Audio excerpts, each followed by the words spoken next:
Three brides came to the Crow Ranch. Three brides fled before 7 sunsets passed. The town of Redstone Valley whispered that Elias Crow, the Half-Apache rancher with eyes like winter storms, was cursed to live alone. They said his blood was too mixed, his silence too deep, his land too unforgiving. They said no woman could survive him. They were wrong. Hannah Brooks would prove them all wrong. But first, she had to survive the longest 7 days of her life. If you're ready to discover how one woman shattered every expectation and built a home where others saw only wilderness, stay with me until the end. And when you finish, hit that like button and drop a comment with your city name. I want to see how far this story travels across the world. The stagecoach rattled into Redstone Valley on a Tuesday afternoon, wheels grinding against frozen earth, and every soul on Main Street stopped what they were doing to watch. They always watched when a coach arrived. Not because visitors were rare, though they were, but because everyone in town knew what this particular coach carried. Another bride for Elias Crow.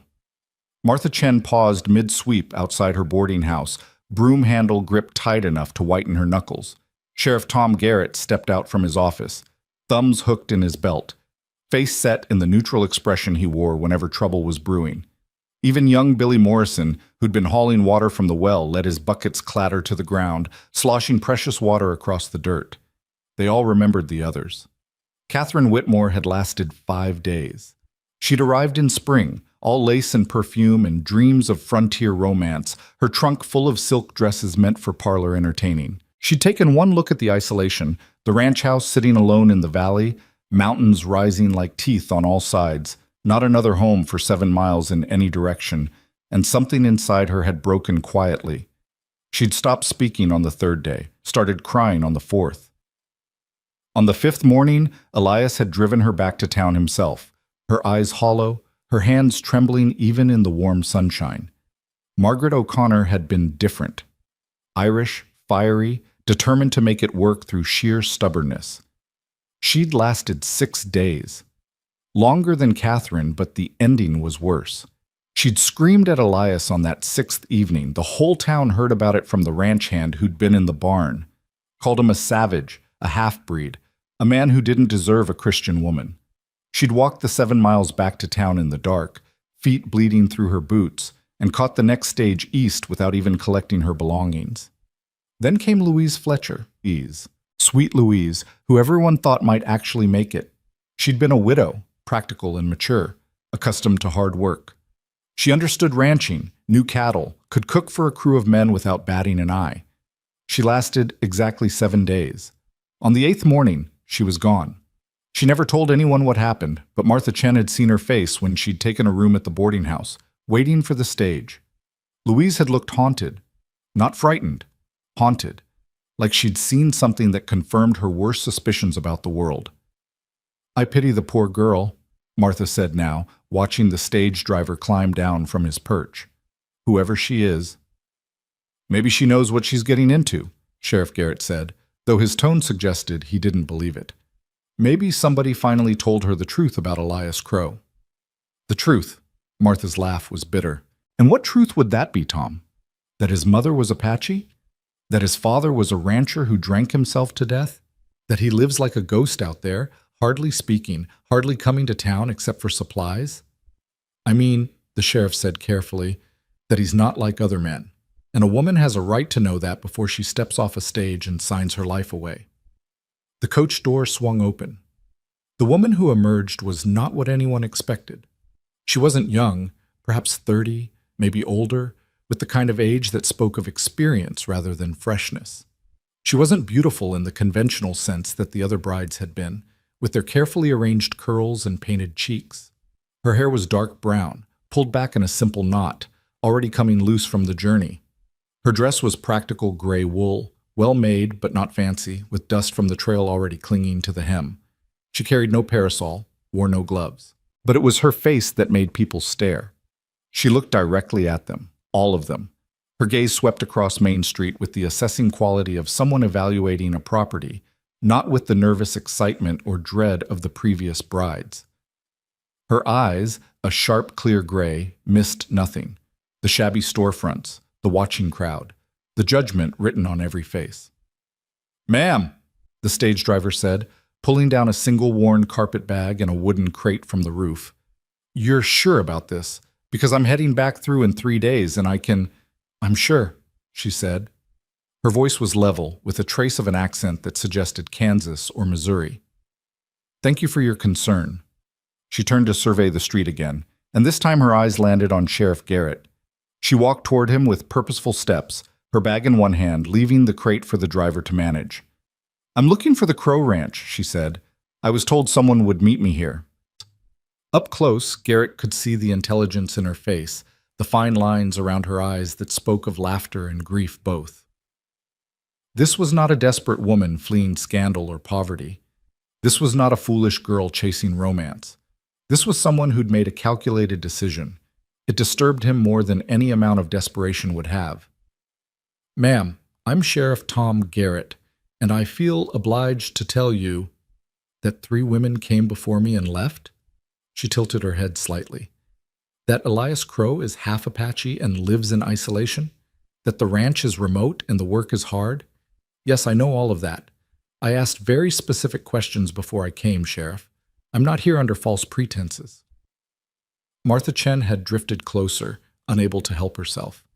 Child, you don't understand. Those women, they weren't weak. They weren't foolish. Something out there.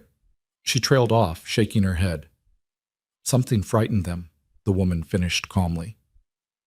Yes, people are often frightened of what they don't understand. I'm Hannah Brooks, formerly of Kansas City, and I'm here to marry Mr. Crow and help run his ranch. Now, is he coming to collect me, or should I arrange other transportation? Before anyone could answer, the sound of hoofbeats echoed through the valley. Every head turned toward the north road, where a single rider appeared against the late afternoon sun. Elias Crow. Even at a distance, he was unmistakable. He sat his horse like he'd been born in the saddle, moving with the animal rather than merely riding it. As he drew closer, the details emerged. Tall, lean, with the kind of strength that came from work rather than leisure. His skin was the color of copper in summer, his hair black and long enough to touch his collar. He wore simple range clothes, worn denim, a dark shirt, a hat pulled low against the sun. But it was his face that always unsettled people. Not because it was frightening or cruel, but because it revealed nothing. His features were angular, handsome in a stark way, with his mother's high cheekbones and his father's strong jaw. But his eyes, dark and depthless as well water, gave away nothing of what he thought or felt. He rode directly to where Hannah stood and dismounted in one fluid motion. For a long moment, he simply looked at her, and she looked back. The entire street held its breath. Miss Brooks?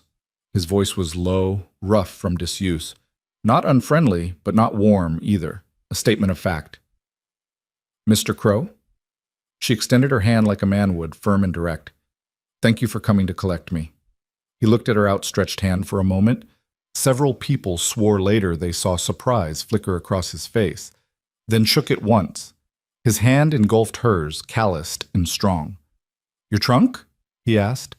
Just the bag and that crate. I travel light. Something shifted in his expression, too subtle to name. Name. He collected her belongings, secured them to his horse with efficient movements, then turned to her. It's 7 miles. Can you ride? Yes. Not side saddle. The terrain's too rough. I prefer not to ride side saddle anyway. It's impractical. This time the reaction was clearer. His eyebrows rose a fraction of an inch, the equivalent of shocked amazement from a more expressive man. He studied her face for a long moment, as if trying to determine whether she was serious or simply trying to impress him. She gazed back, calm and unblinking. I'll get a horse from the livery, he finally said, and started to turn. Mr. Crow? Hannah's voice stopped him. Before we go, I'd like to make something clear. I read your letters carefully, all of them. You were honest about your circumstances, more honest than most men would be. I appreciated that. I'm here because I believe we can build something worthwhile together. I'm not expecting romance or ease. I'm expecting partnership and honest work. If that's acceptable to you, I'm ready to go to your ranch now. If it's not, I'll thank you for your time and take the next stage east. The street had gone absolutely silent.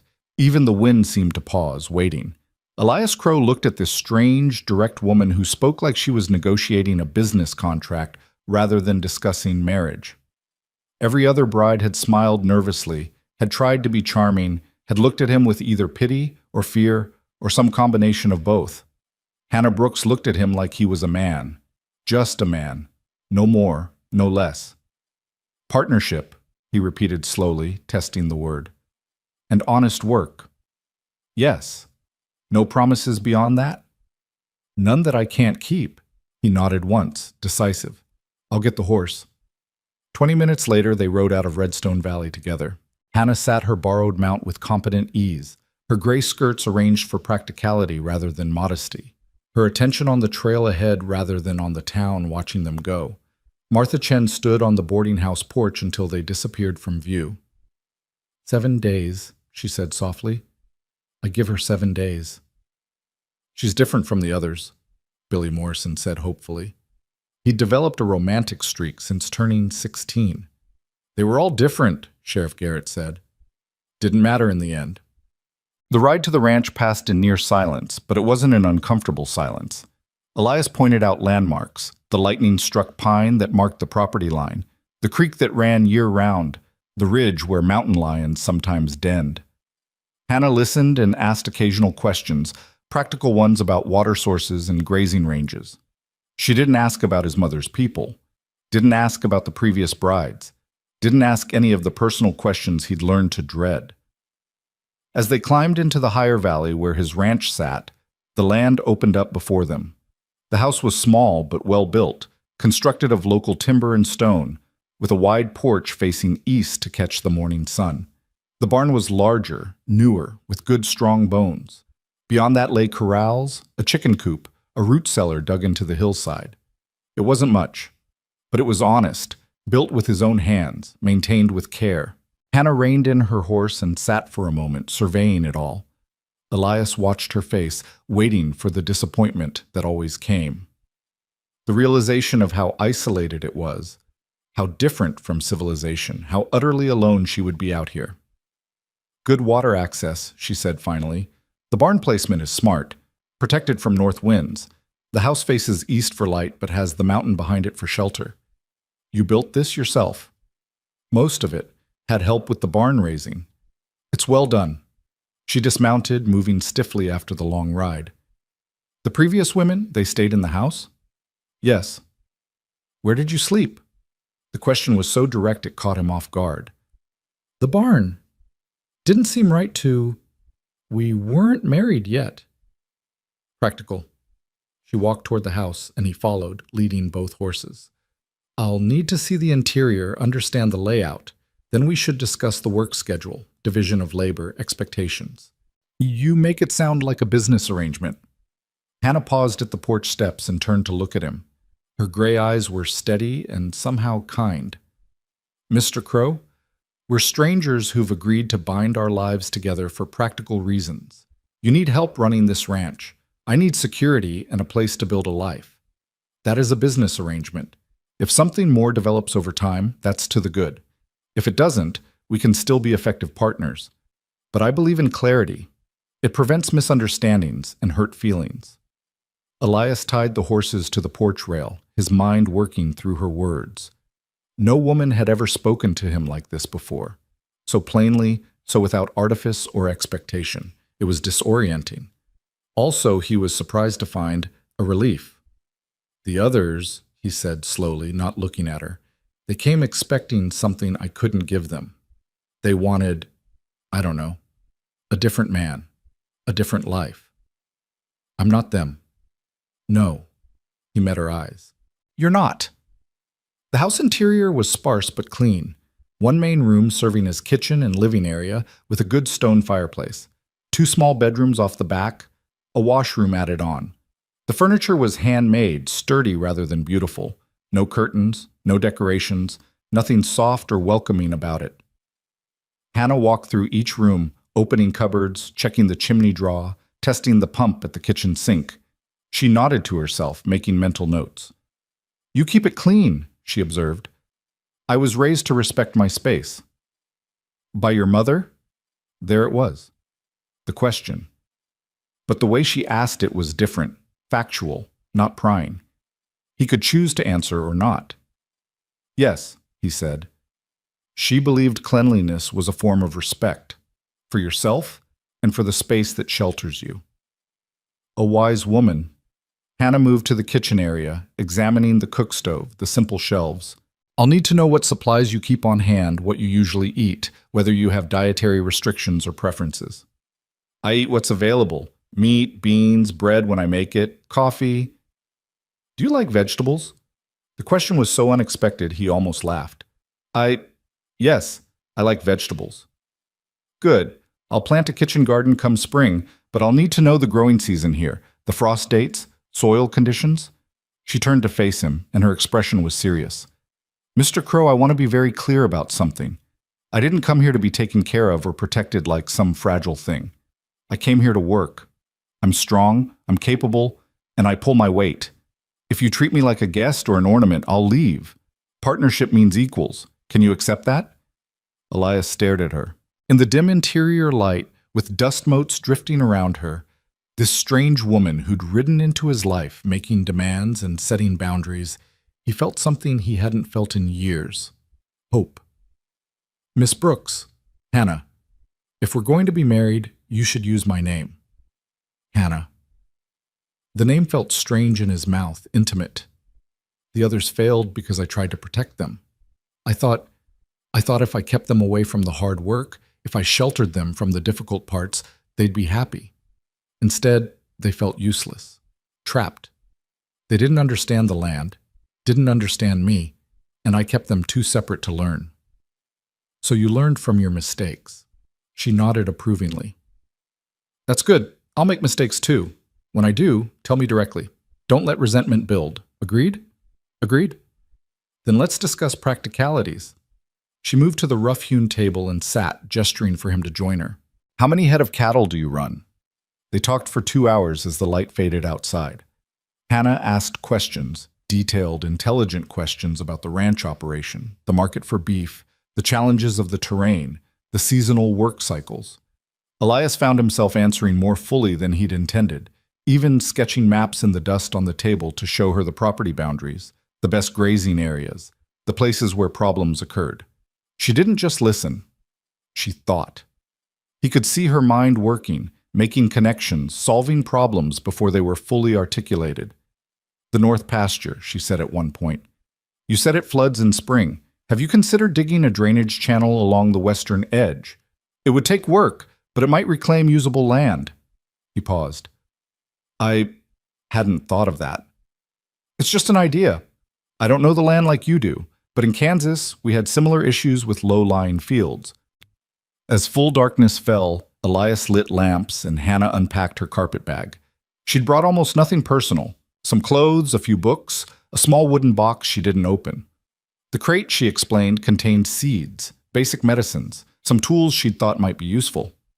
Practical supplies, she said. I didn't see the point in bringing things that wouldn't serve a purpose. Most women bring more, he said quietly. Most women aren't me. She set her belongings in the smaller bedroom with efficient movements, then returned to the main room. I should make supper. What do you usually eat in the evenings? Hannah. He stood, suddenly awkward. We should talk about arrangements. Sleeping. I'll stay in the barn like before, until we're properly married. There's a preacher comes through Redstone Valley twice a month. He'll be back in 5 days, Hannah finished. I asked in town. That brings us to Sunday. So we have 5 days to see if we can work together before making it legal. That seems reasonable. You're very, he searched for the word, pragmatic. Would you prefer I be romantic? She tilted her head, curious rather than offended. I don't know what I prefer, he admitted. It was perhaps the most honest thing he'd said to another person in years. This is all different. Different from the others, you mean? Yes. Hannah moved to the kitchen area and began examining the supplies. Mr. Crow? Elias. If we're using first names. Elias. She looked at him over her shoulder. I won't pretend to understand what happened with those other women, but I can tell you this. I make decisions carefully. I research. I consider. I don't act on impulse or emotion. Before I answered your advertisement, I spent weeks thinking about it. I wrote to references in your town. Yes, I was that thorough. I learned about the ranch, about you, about what to expect. So when I stepped off that stage today, I knew exactly what I was choosing. And what were you choosing? She turned fully to face him, her gray eyes reflecting lamplight. A hard life with purpose. An honest man who doesn't lie or manipulate. A place where I can build something lasting. Those things matter more to me than comfort or society or any of the other things women are supposed to want. Why? It was her turn to pause, considering. Because I spent 10 years in a comfortable house in Kansas City, married to a man who was everything society said I should want. He was charming, successful, respected. He was also a liar who gambled away everything we had and left me with nothing but debt when he died. I learned that comfort built on lies is worse than hardship built on truth. So when I saw your advertisement, so brutally honest about what you were offering, I knew I'd found something real. The silence that followed was heavy with understanding. Elias saw her differently now, this woman who'd walked into his life with such confidence. She wasn't running from nothing. She was running from something. And she'd chosen this remote ranch, this isolated life, this silent Half-Apache man, because at least it was honest. I'm sorry, he said quietly. About your husband. Don't be. I'm not. She began pulling out pans, investigating the supplies. Now, unless you object, I'm going to make supper. You must be hungry. Hannah. Yes? Thank you for being direct, for not... He struggled for words, this man who'd spent so much of his life in silence. For seeing me clearly. She smiled then, a small but genuine expression that transformed her serious face. We'll see how well I actually see you, Elias. 5 days is just a start, but it's something. That night, Elias lay in the barn loft, listening to the familiar sounds of the ranch settling around him. But for the first time in months, years maybe, he didn't feel the crushing weight of loneliness. In the house 50 yards away, a lamp burned late. Hannah was reading or planning or doing whatever mysterious things this strange, practical woman did. She'd lasted 1 day.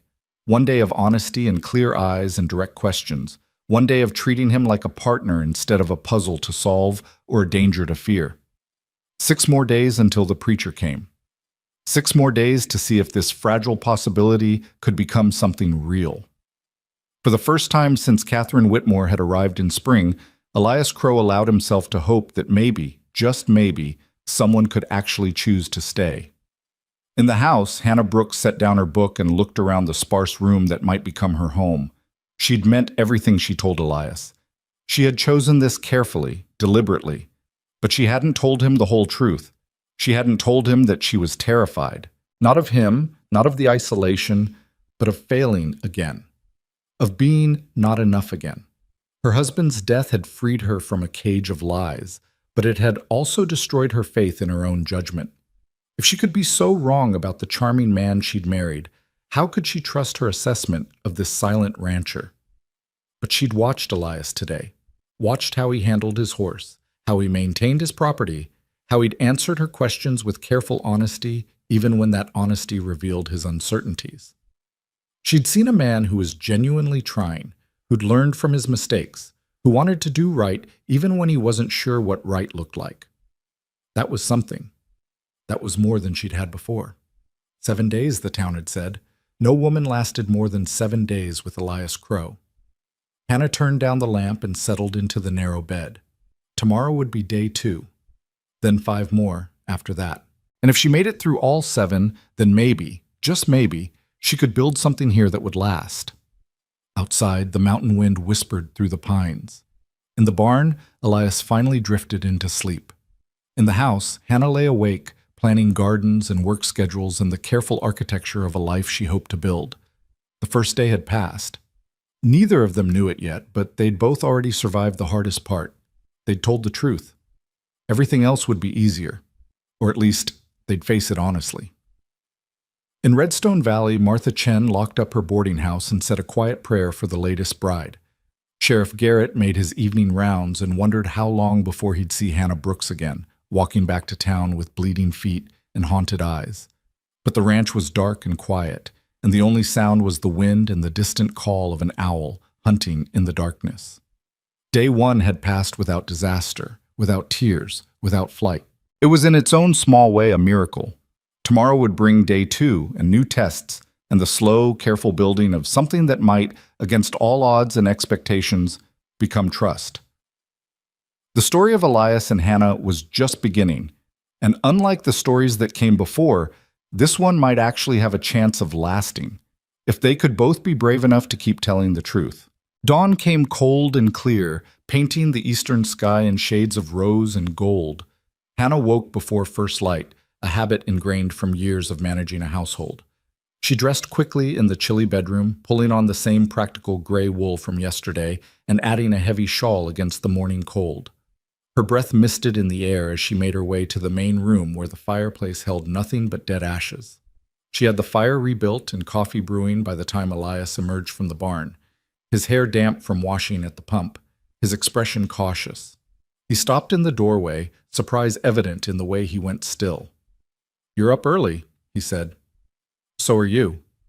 Hannah poured coffee into 2 tin cups, strong and black. "I assume there's work to be done. We should eat and get started." He accepted the coffee, wrapping his hands around the cup's warmth.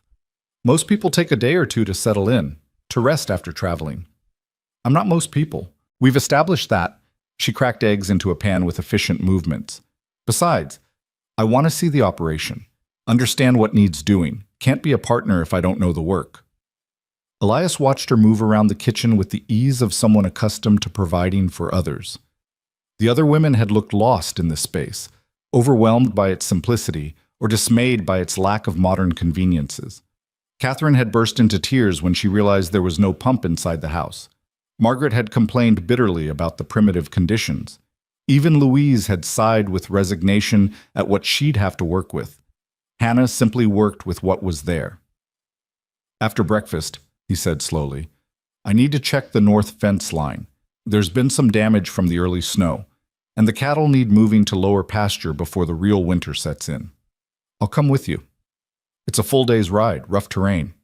Then we should pack accordingly."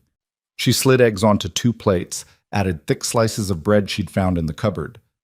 "I'll need proper work clothes if I'm going to be useful. What I have isn't suitable for ranch work." "There might be—" He hesitated. "My mother's things. In the trunk in the storage room. Some of it might fit you, if you don't mind." Hannah looked at him directly, understanding the weight of what he was offering. "I would be honored to wear your mother's clothes, thank you." They ate quickly, speaking little, but the silence was comfortable now, the silence of people focused on the work ahead rather than the awkwardness of strangers. When Hannah returned from the storage room, she'd transformed. The dress she wore was deerskin, softened with age and use, decorated with simple beadwork along the collar and cuffs. It fit her surprisingly well, and she moved in it with greater freedom than any dress she'd worn before. Elias stared for a moment too long. She looked nothing like his mother. Hannah was taller, her coloring different, her features sharper. But seeing someone else wearing those clothes, treating them with respect rather than curiosity or disgust, struck something deep in his chest. "She was smaller than me," Hannah said, smoothing the dress over her hips. "But the fit is good enough for work. These are beautifully made." "She was skilled with leather." His voice came out rougher than intended. "Learned from her grandmother. Taught me some before." "Before she died?" "Yes." Hannah nodded, asking nothing more, and went to prepare supplies for the day's ride. Elias saddled 2 horses while she packed food, water, basic tools. She worked with the methodical efficiency of someone who'd done this before, who understood that preparation prevented problems. They rode out as the sun cleared the mountains, casting long shadows across the valley. The land was beautiful in the harsh way of high country, all stone and pine and endless sky. Hannah sat her horse with easy competence, her attention on the terrain, asking occasional questions about the property, the herd, the challenges of managing cattle in this elevation. "The winters here," Elias explained as they climbed a ridge, "they come hard and fast. Snow can pile 6 feet deep in a single storm. I lose cattle every year, the weak ones, the stupid ones. The land doesn't forgive mistakes." "How many head do you run?" 200, give or take. It's not a big operation, but it's what I can manage alone. Not alone anymore, Hannah said quietly. He glanced at her, this woman riding beside him in his mother's dress, her face set with determination against the cold wind. No, not alone anymore. If you stay, I'll stay. She said it with such simple certainty that he almost believed her. Unless you give me reason to leave, what would be reason enough? She considered this, guiding her horse around a rocky outcrop. Dishonesty, cruelty, treating me as less than an equal partner. Those things would make me leave. Hardship won't. Isolation won't. I'm not afraid of work or silence or difficulty. What are you afraid of? The question surprised them both. Hannah was quiet for a long moment, and when she spoke, her voice carried a weight of old pain. Being invisible. I spent 10 years married to a man who saw me as decoration, as proof of his success, but never as a person with my own thoughts and needs. I was invisible in my own life. I won't accept that again.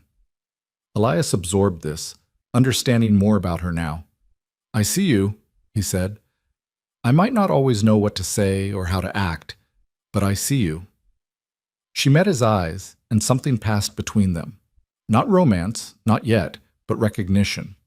Two people who'd been unseen, misunderstood, finding unexpected clarity in each other. The fence line, when they reached it, was worse than Elias had feared. A section of nearly 50 yards had been knocked down, likely by elk moving through before the snow.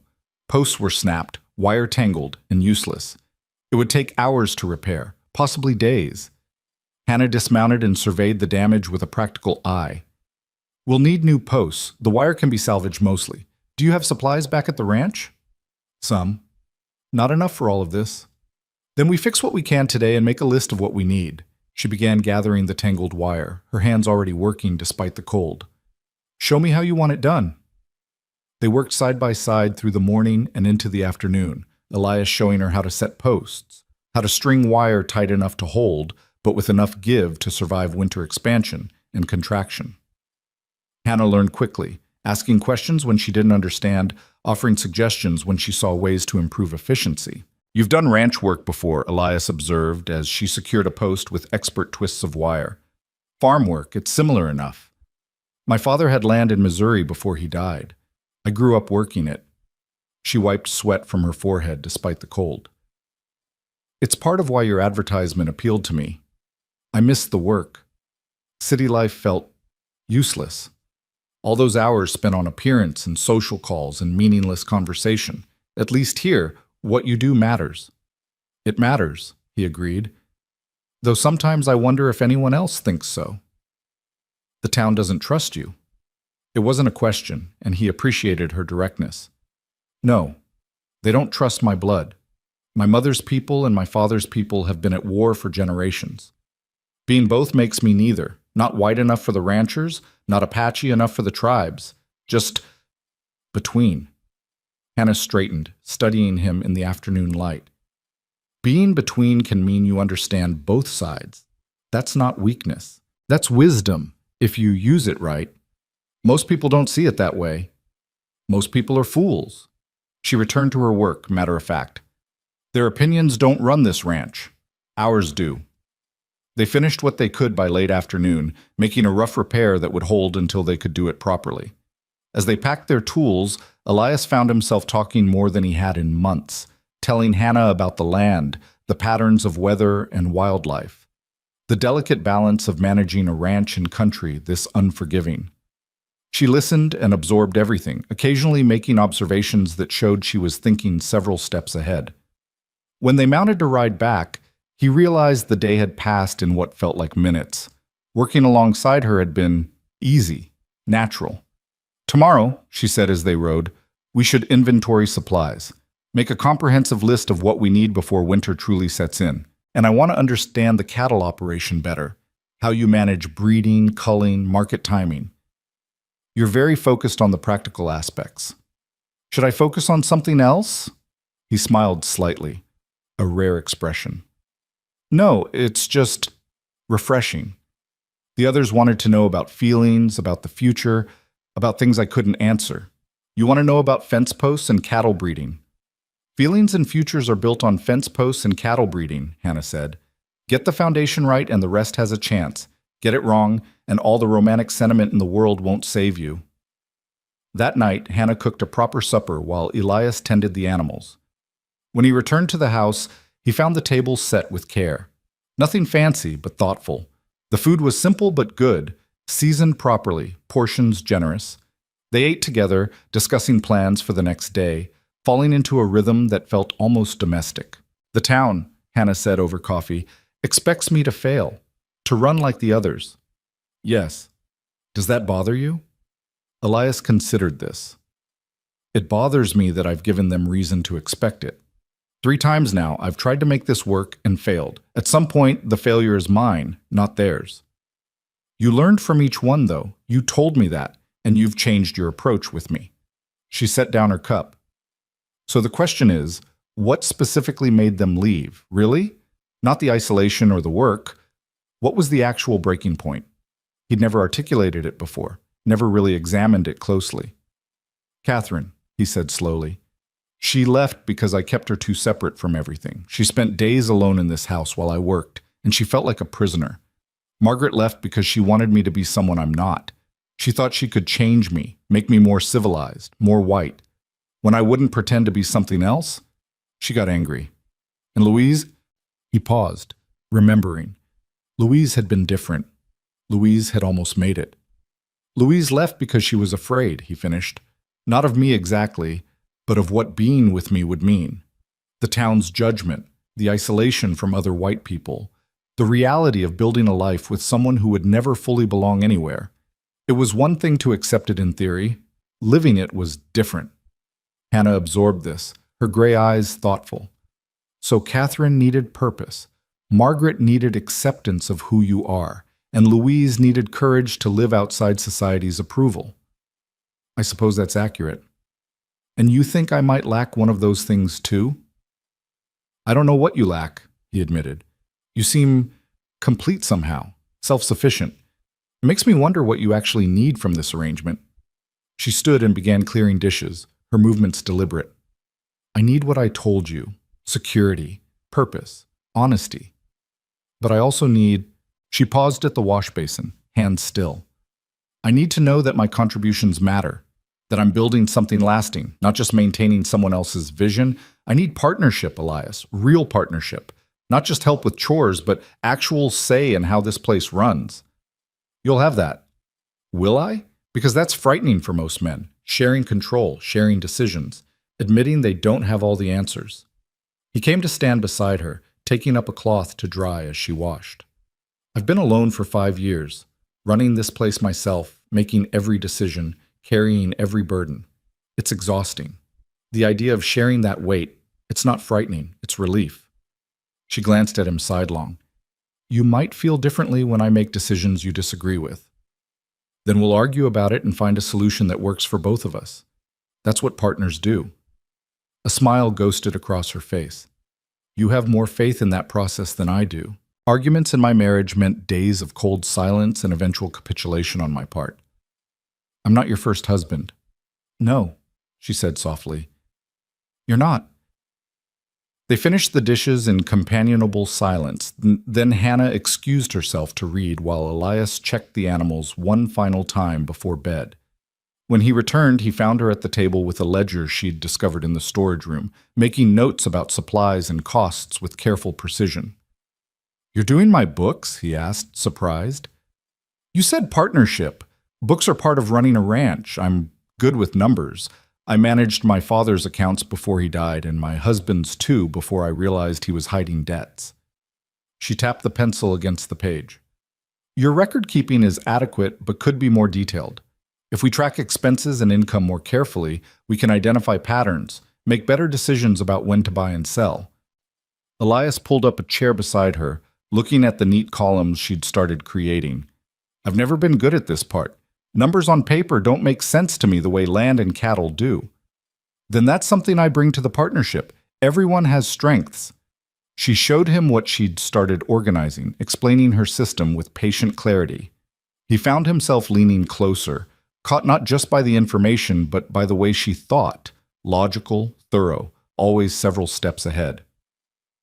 "Hannah," he said when she paused, "why did you really come here? I don't mean the practical reasons. I mean, you could have found security other ways, stayed in Kansas City, remarried someone respectable. Why a stranger's ranch in the middle of nowhere?" She set down the pencil and turned to face him fully. In the lamplight, her features were softer, more vulnerable than during the day. "Because I was suffocating. In Kansas City, I was always someone's daughter, then someone's wife, then someone's widow. Never just myself. Every choice I made was judged against what was proper, what was expected, what people would think. And I realized after my husband died that I'd spent my entire life trying to fit into a shape that didn't suit me." She gestured around the sparse room. "Here. There's no one to judge except you and me. The land doesn't care if I wear practical clothes instead of fashionable ones. The cattle don't care if I speak my mind instead of staying demurely silent.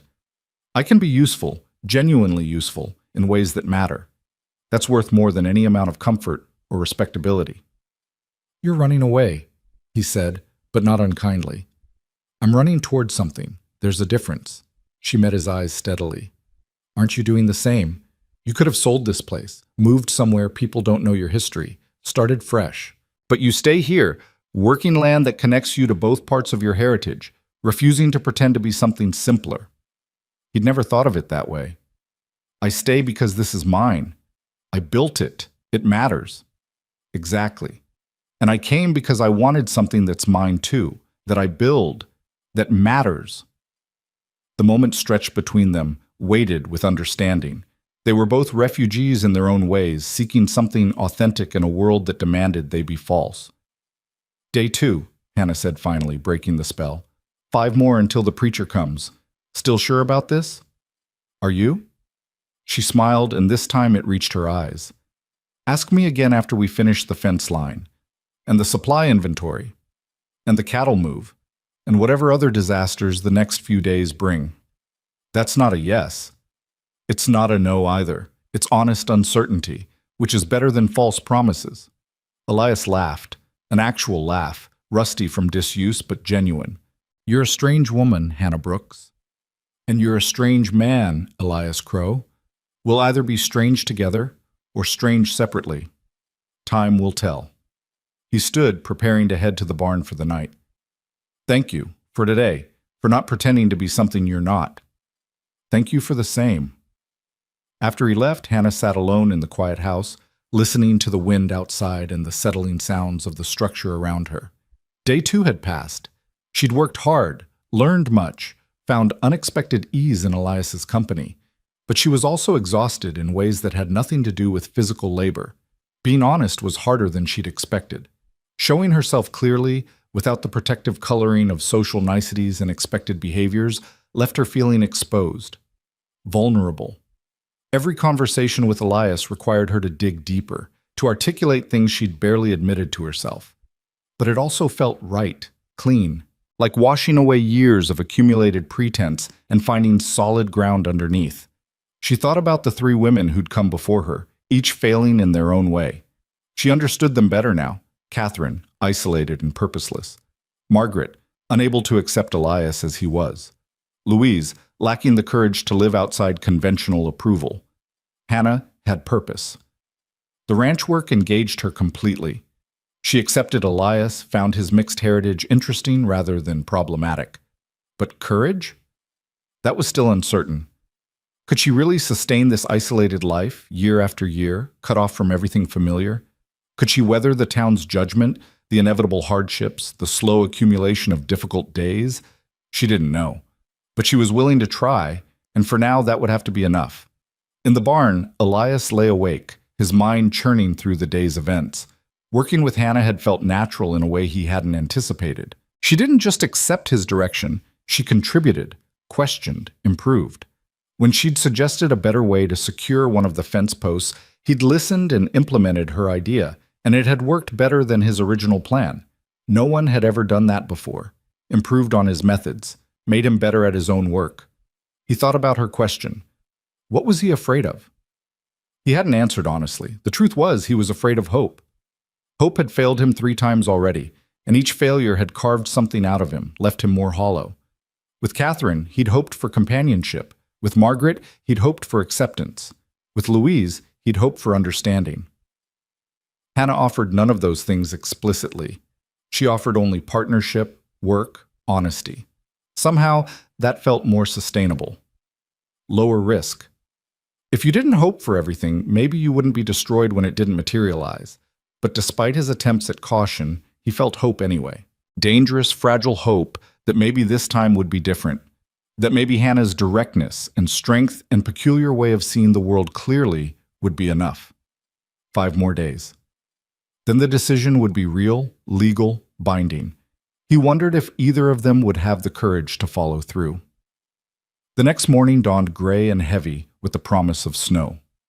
Hannah was again up before Elias, and again had coffee ready when he came in from morning chores.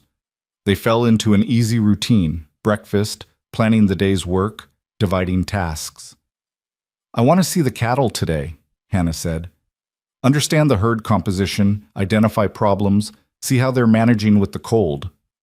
"It's going to snow," Elias warned. "Might be better to wait. Or it might be worse tomorrow. Best to see them before the weather turns fully." He couldn't argue with that logic.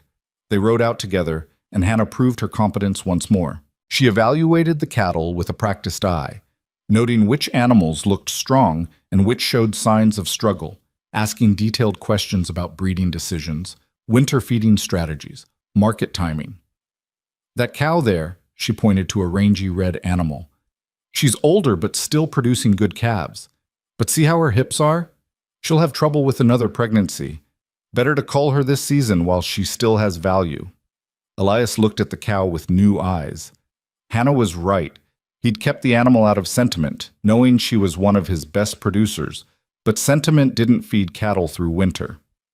"I'll mark her for sale." They worked through the herd systematically, Hannah making notes, Elias providing history on individual animals.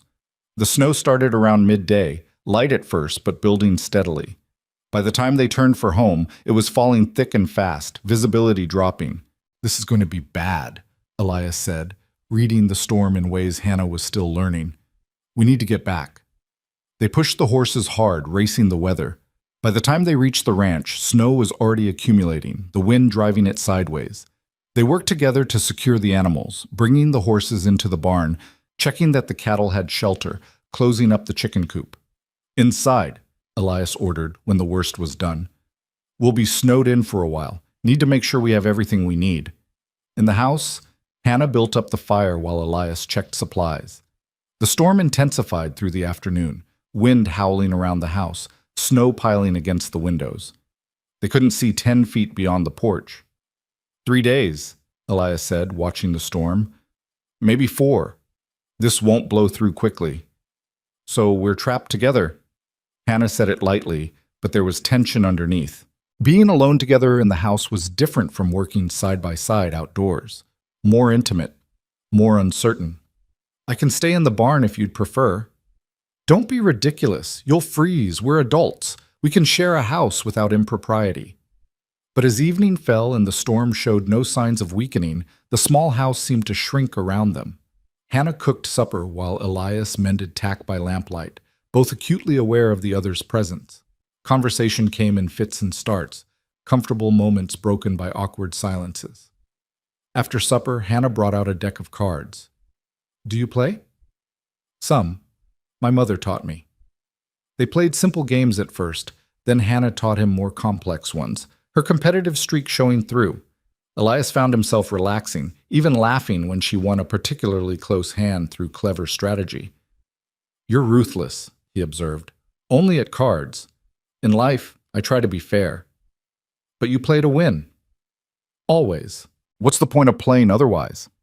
The storm raged on outside, but inside the small house, warmth built from more than just the fire. They talked about childhood, Hannah's memories of her father's farm, Elias's recollections of learning to track and hunt from his mother. They discovered shared experiences. Both had lost parents young, both had spent time being outsiders, both valued competence over charm. "Your mother," Hannah said carefully, "you loved her very much. She was everything. After my father drank himself to death, it was just her and me. She taught me everything that matters: how to read the land, how to survive, how to maintain dignity even when people treat you as less than human. She sounds remarkable. She was. She died when I was 17. Fever took her in 3 days. I've been alone since then. Hannah reached across the table and briefly squeezed his hand, a gesture of comfort, nothing more. But Elias felt it like a brand. You're not alone now. For 3 more days at least, he said, trying to lighten the moment. For longer than that, if I have anything to say about it. The evening stretched on, the storm a constant presence, but somehow distant from the circle of warmth they'd created. When Hannah finally retired to her room, Elias sat by the dying fire, marveling at how quickly things had shifted. 3 days ago, he'd been alone. Now he was simply lonely when Hannah left the room. It was terrifying. It was also the best he'd felt in years. Day 3 had passed, 4 more until the preacher came. And somewhere in the storm and the firelight and the simple act of sharing space, something was growing between them. Not romance, not yet, but possibility. Genuine, fragile possibility. In her room, Hannah lay awake listening to the storm and the sounds of Elias moving through the house, banking the fire, checking the door locks. She'd played cards with him tonight and seen glimpses of who he'd been before loneliness and rejection had taught him to hide himself. There was humor there, intelligence, even playfulness when he felt safe enough to show it. She was beginning to like him. More than like him. She was beginning to trust him. That was the most dangerous thing of all. The storm that had begun on day 3 showed no mercy. By morning, snow had drifted halfway up the windows, transforming the world beyond the house into an endless expanse of white. Hannah woke to the sound of wind screaming around the eaves and Elias already moving in the main room, stoking the fire back to life. She emerged wrapped in a blanket, her breath misting in the cold air that had crept in overnight despite their best efforts. Elias glanced up from the fireplace, his face shadowed with concern she was learning to read in the smallest shifts of expression. It's worse than I thought, he said without preamble. The temperature dropped hard during the night. The cattle will be struggling. Hannah moved to the window, peering through the small clear space at the top where snow hadn't yet covered the glass. The barn was barely visible through the driving snow, a dark shape in a white chaos. Can we reach them? I can. You should stay here where it's safe. She turned to face him, and her expression stopped whatever else he might have said. We've been through this, Elias. Partnership means I don't hide in the house while you risk yourself. If the cattle need help, we both go. Hannah, this isn't ordinary weather. People die in storms like this. Get turned around, lose their way, freeze 10 feet from shelter. Then we'll be careful. We'll rope ourselves together if we have to. But I won't sit here useless while you're out there alone. She moved to pull on the warmest clothes she had, layering everything she could find. You said yourself, partnership means sharing the burdens, the good and the bad. Elias watched her prepare with a mixture of frustration and something else, something that felt uncomfortably like admiration. The other women would have been relieved to stay inside, grateful even. Hannah looked at the same deadly storm and saw only work that needed doing. You're stubborn, he said. So are you. We'll match well. She wrapped a scarf around her face, leaving only her eyes visible. Now show me what we need to do. They roped themselves together with 50 feet of strong line, Elias leading, Hannah following close behind. The moment they stepped off the porch, the wind hit like a physical blow, driving snow into every gap in their clothing, stealing breath from their lungs. Elias had walked this path to the barn 1,000 times, could do it blind, but the storm disoriented even him. Twice he had to stop and reorient using the rope line he'd strung between house and barn years ago for exactly this purpose. The barn, when they finally reached it, was marginally warmer than outside but far from comfortable. The horses stamped nervously in their stalls, the milk cow lowed her distress. Elias and Hannah worked together without needing to discuss it. She fed and watered the animals while he checked the structure, looking for places where wind might be getting through, where snow might be accumulating dangerously on the roof. The cattle, he shouted over the wind howling through cracks. I need to check on them. They should be in the near pasture, sheltered by the ridge, but if they've scattered, then we find them, Hannah finished. She was shaking from cold already, but her voice remained steady. Which direction? Hannah, no, this is too dangerous. I can move faster alone. And if you fall? If you get hurt? Then we both die because I don't know where you've gone. She gripped his arm, her gray eyes fierce above the scarf. Stop trying to protect me and let me help you. We're wasting time arguing. He wanted to refuse. Every instinct screamed at him to send her back to the house, to keep her safe the way he'd failed to keep the others happy. But she was right. They were wasting time, and the cattle couldn't wait.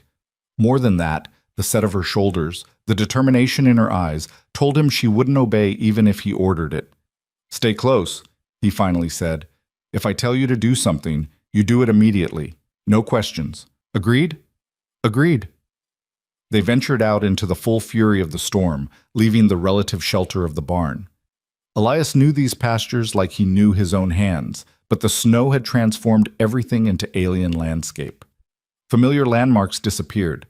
Distances became impossible to judge. He navigated by feel and instinct, stopping frequently to check their position, to make sure Hannah was still close behind.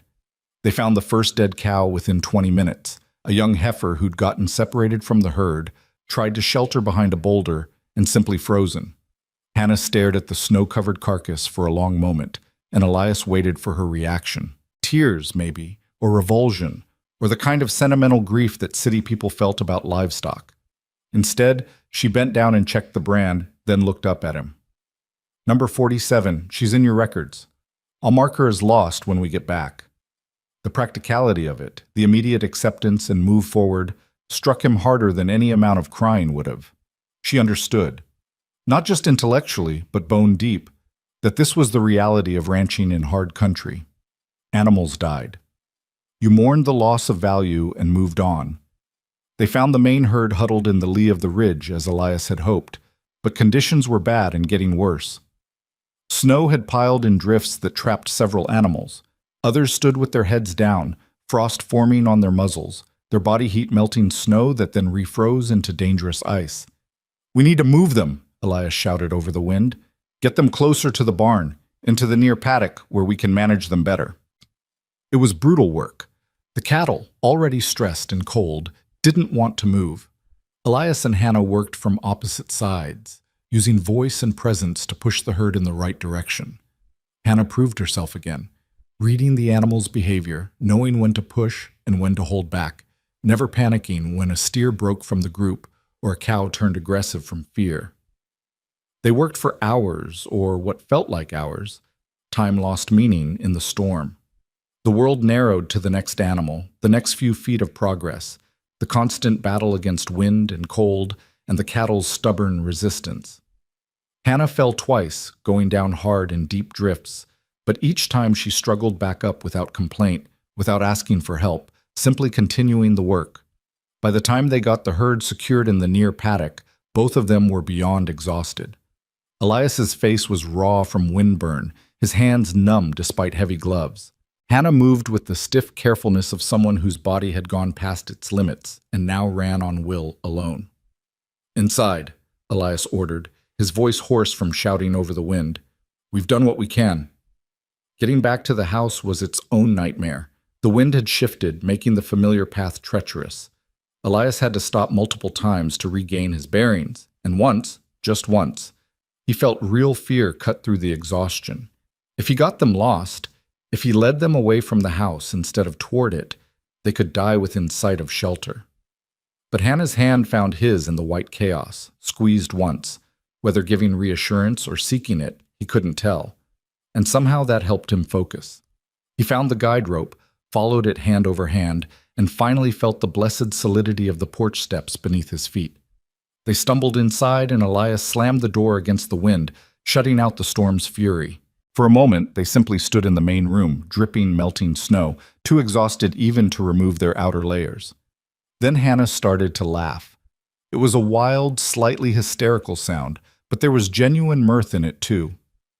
"We did it," she gasped out between laughs. "We actually did it." Elias stared at her, this woman who'd just spent hours in a deadly storm doing brutal work, who was now laughing like they'd accomplished something wonderful instead of merely surviving. And then, despite everything, he found himself laughing too. "You're insane," he said, but there was no heat in it. "Completely insane." "So are you. Who checks on cattle in weather like this?" But she was grinning behind the scarf, her eyes bright with something that might have been joy, or might have been shock, or might have been both. They helped each other out of the frozen outer layers, hanging everything near the fire to dry. Elias's hands shook as he tried to work the buttons on his coat, fingers too numb to cooperate. Without a word, Hannah stepped close and did it for him, her own hand steadier despite the cold. The intimacy of the gesture, her fingers working the buttons of his coat, standing so close he could see ice crystals melting in her hair, should have been uncomfortable. Instead, it felt natural, necessary. "You too," he said when his coat was off, and returned the favor, helping her out of the heavy layers until they both stood in somewhat drier clothes, still shivering but beginning to thaw. Hannah moved to the kitchen and put coffee on with hands that barely cooperated. Elias rebuilt the fire into a roaring blaze, feeding it until heat finally began to push back the cold that had settled into their bones. They sat close to the flames, wrapped in blankets, holding cups of coffee that they were too tired to drink. "That was day 4, Hannah said after a long silence. Her voice was thoughtful, distant. "3 more until the preacher comes. Are you counting down to your escape?" She turned to look at him, and in the firelight, her face was open in a way he'd never seen before. "I'm counting forward to a decision, and after today, I think I know what mine will be." Elias's heart did something complicated in his chest. "You could have died out there. Several times. I almost got us lost coming back." "But you didn't. We didn't." She set down her coffee and pulled the blanket tighter. "Do you know what I realized today? Out there in the storm, doing the work, trusting you to lead us home?" "What?" "That this is real. Not some romantic idea of frontier life, not an escape from my past, but actual reality. Hard and dangerous and demanding everything I have. And I want it. I want this life, this work, this—" She gestured around the small house. "This honesty, even when it's brutal.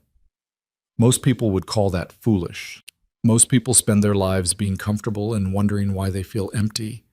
She met his eyes directly. "I'd rather be challenged and alive. And today I felt more alive than I have in years. Terrified, yes.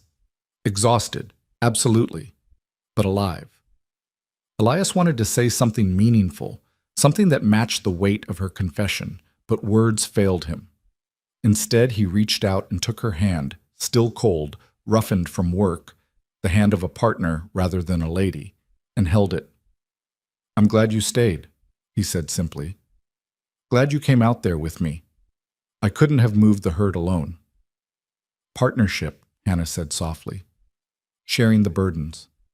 That's what you promised." "That's what I promised." They sat that way for a long time, hands linked, watching the fire burn.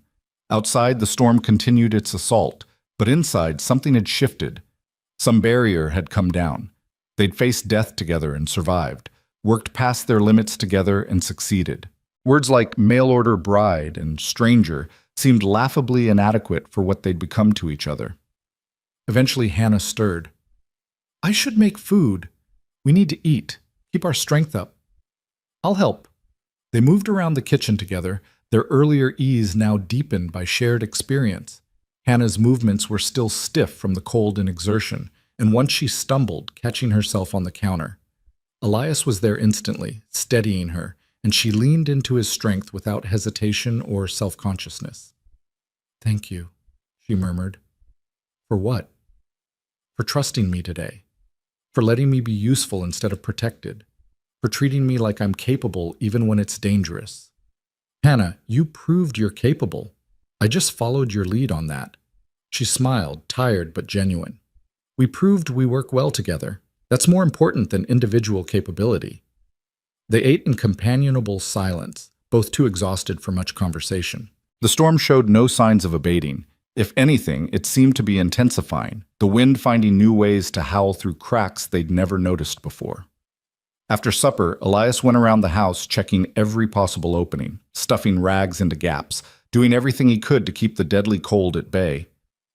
Hannah watched him work, recognizing the care he took with his home, the way he moved through space with unconscious grace. This man who the town called savage, who 3 women had fled from, who lived isolated by choice and circumstance, he was perhaps the most civilized person she'd ever met. Civilized in the true sense. He understood how to live well in the world he inhabited, respected the balance of nature and necessity, maintained dignity without arrogance. "Elias," she said as he finished his inspection, "why did you advertise for a wife? Really? You seem content with solitude. You have help when you need it for big jobs. Why take the risk of bringing someone else into your life after it failed 3 times? He lowered himself into the chair across from her, considering the question with the seriousness he brought to everything. "Because being content with solitude isn't the same as choosing it. I built this ranch to be something more than just a place for one person to survive. I wanted—" He paused, searching for words. "I wanted to build a life, not just maintain an existence. And you can't build a life alone. Not a full one. Not one that matters beyond your own survival. So it's about legacy? Children?" "Partly, maybe, but more than that. It's about the difference between marking time and actually living. When you're alone, you can convince yourself that what you're doing is enough. But then seasons pass and nothing changes, nothing grows, and you realize you're just waiting to die." The stark honesty of it made Hannah's throat tight. "That's a bleak way to live. It was killing me slowly, so I took the risk. 3 times now. And 3 times I've failed, but at least I tried. At least I reached for something more." "You didn't fail," Hannah said firmly. "They did. They came here with expectations you couldn't meet, wanting you to be something you're not. That's their failure, not yours. Generous interpretation. Honest interpretation. You were clear about what you offered. They agreed and then changed their minds. That's not the same as you failing." Elias studied her face in the lamplight, this woman who kept surprising him with her fierce defense of him, her refusal to accept the narratives others had written. "Why are you different, Hannah? Why can you see things they couldn't?" She considered this, wanting to give him truth. "Because I'm not looking for a fairy tale. I already had what I thought was a perfect life, a perfect marriage, and it was built on lies and illusions. When that shattered, I had to rebuild my understanding of what matters. And what matters isn't perfection or ease or meeting society's expectations. What matters is truth, reliability, building something real even when it's hard."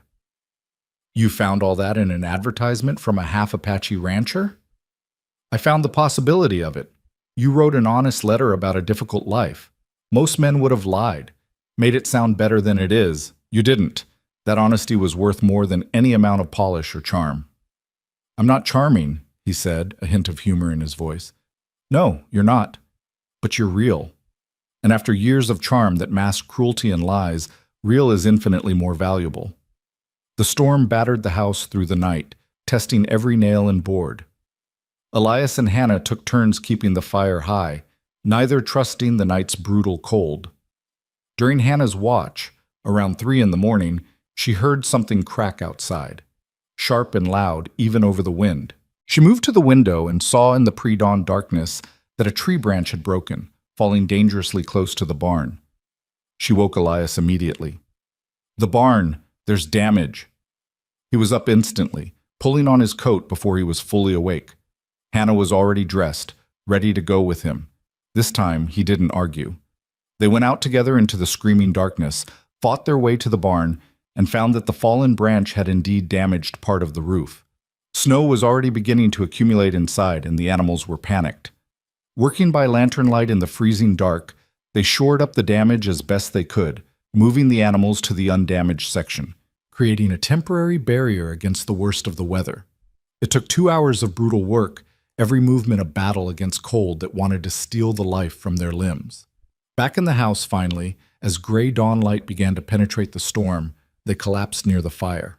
Hannah's hands were shaking so badly she couldn't hold her coffee cup. Elias took it from her and set it aside, then pulled her hands between his own, warming them with his body heat and breath. "This is day 5, she said through chattering teeth. "The others were gone by now. Do you want to be?"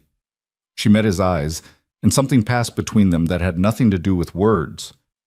No, I want to finish what we started. The fence line, the supply inventory, the barn roof that now needs proper repair. All of it. All of it, he repeated, understanding she meant more than just ranch work. I'm staying, Elias. When the preacher comes in 2 days, I'm going to marry you. Not because I have nowhere else to go, not because I'm desperate, but because in 5 days of brutal honesty and brutal work, I found more purpose and partnership than I had in 10 years of comfortable marriage. He should have been relieved, grateful. Instead, he felt fear curl in his gut. You don't know that yet. You're exhausted. You've been through trauma. You're not thinking clearly. I'm thinking more clearly than I ever have. She turned her hands in his so she was gripping him back, holding on. I know myself, Elias. I know what I can sustain and what I can't. And I can sustain this. I want to sustain this. But what if you're wrong? What if in a month, a year, you realize you've made a terrible mistake? You'll be trapped here, legally bound. Then we'll deal with it together, like partners do. She pulled one hand free and touched his face, the gesture tender despite her roughened fingers. You're so afraid of hope. I understand why. But hope is just planning for the possibility of good things. And I think good things are possible here, with us, if we're brave enough. Elias closed his eyes, leaning into her touch despite himself. He wanted to believe her, wanted to trust that this time would be different, that Hannah's strength and clarity and refusal to flinch would be enough to overcome all the obstacles that had defeated the others. What if I'm not brave enough? He asked, the question barely a whisper. Then I'll be brave for both of us until you are. She opened her arms, and he went into them, letting her hold him while the storm raged outside and 5 days of careful distance finally collapsed into honest need. They stayed that way for a long time, drawing warmth and strength from each other, no longer two separate people enduring hardship, but something new, something that was beginning to feel like home. When they finally pulled apart, the light outside had grown stronger despite the continued storm. Day 5 was fully upon them, and there was work to be done, animals to tend, damage to assess, supplies to manage. But something fundamental had changed. They moved through the work now as a unit, anticipating each other's needs, dividing labor without discussion, functioning with the easy coordination of people who'd worked together for years rather than days. The storm finally began to break late that afternoon, the wind dying, the snow tapering to light flurries. Elias ventured outside and stood on the porch, surveying the transformed landscape. Drifts piled against buildings, the path to the barn completely obliterated, everything softened and made strange by the deep snow. Hannah joined him, and they stood shoulder to shoulder looking at the work ahead, digging out, repairing damage, checking on cattle, clearing paths. It was overwhelming. It was also beautiful in its way, this harsh land demanding everything from them. 2 more days, Hannah said quietly. Then we make it official. Are you sure? You can still change your mind. I would understand. She turned to face him, cutting off his words. Stop giving me exits, Elias. Stop protecting me from my own choices. I'm a grown woman who knows her own mind. I'm staying. I'm marrying you. And we're building something here that will last. So you can accept that and move forward, or you can keep questioning it and insult us both. He stared at her, this fierce woman who'd survived everything the land could throw at them and come out stronger, who'd made her choice and refused to be talked out of it. And for the first time, he let himself fully believe.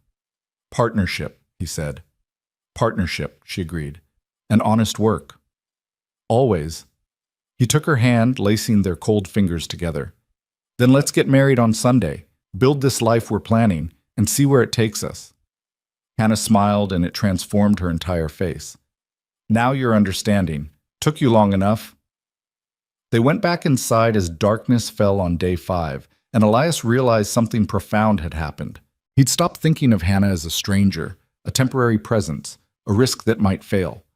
She'd become permanent in his mind, essential, as much a part of the ranch as the house or the land itself. That night, after supper and quiet conversation, after final checks on the animals and the slow business of settling in for sleep, Elias didn't go to the barn. Instead, he laid out bedding near the fire in the main room, creating a proper sleeping space that was still respectful of propriety. Hannah, watching from her bedroom doorway, felt her heart do something complicated. He was trying to bridge the gap between their separate lives and the shared future they were planning, trying to show her she mattered without overstepping boundaries she'd set. "Good night, Elias," she said softly. "Good night, Hannah." She closed her door but didn't sleep for a long time, listening to the sounds of him settling in, the crackle of the fire, the wind finally dying outside. 5 days had passed. The 5 days that had broken 3 other women, that everyone in town expected to break her too. Instead, they'd forged her and Elias into something stronger than either had been alone. The storm had tested them, and they'd passed, not because it had been easy, but because they'd faced it together, honestly, with all their strength and stubbornness and refusal to quit. 2 more days until the preacher came. 2 more days of this strange courtship built on work and weather and words that cut straight to truth. Then a wedding, a legal bond, a commitment that would transform possibility into permanence. Hannah found she was no longer afraid. Uncertain about details, yes. Unclear about exactly how everything would unfold, absolutely.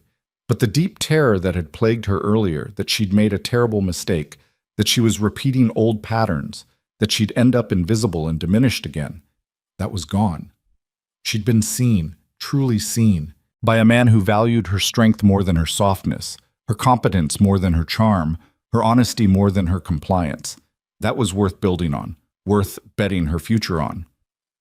In the main room, Elias lay awake by the dying fire, his own thoughts equally restless. 7 days, the town had said. No woman lasted 7 days with Elias Crow, but Hannah had made it through 5 of the hardest days imaginable, days that would have broken most people regardless of gender. 2 days remained. Then she'd either marry him or she wouldn't.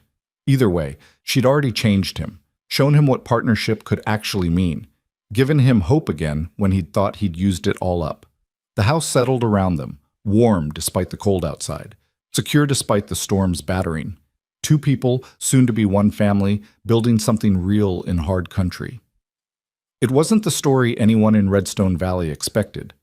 But then, nothing about Hannah Brooks had been what anyone expected. And that, Elias thought as he finally drifted toward sleep, was exactly why it might actually work. Morning broke clear and blindingly bright, the storm finally spent. Hannah woke to sunlight streaming through her window, reflecting off endless white in a way that hurt her eyes. She could hear Elias already moving in the main room, the smell of coffee drifting through the house. Day 6 had arrived. She dressed quickly and emerged to find him standing at the window, coffee cup in hand, surveying the damage with the assessing gaze she'd come to recognize. He turned when he heard her, and something in his expression had shifted overnight. There was less guardedness there, less waiting for her to change her mind. "We need to dig out," he said simply. "Check on the herd, assess losses, start repairs. It'll take days to get back to normal." "Then we'd better start now." Hannah poured her own coffee and stood beside him at the window. The world outside looked simultaneously beautiful and treacherous, all those soft curves of snow hiding hazards beneath. "How bad do you think it is?" "Bad. We'll have lost more cattle.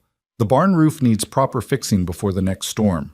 The fences will be down in places we can't even see yet." He paused.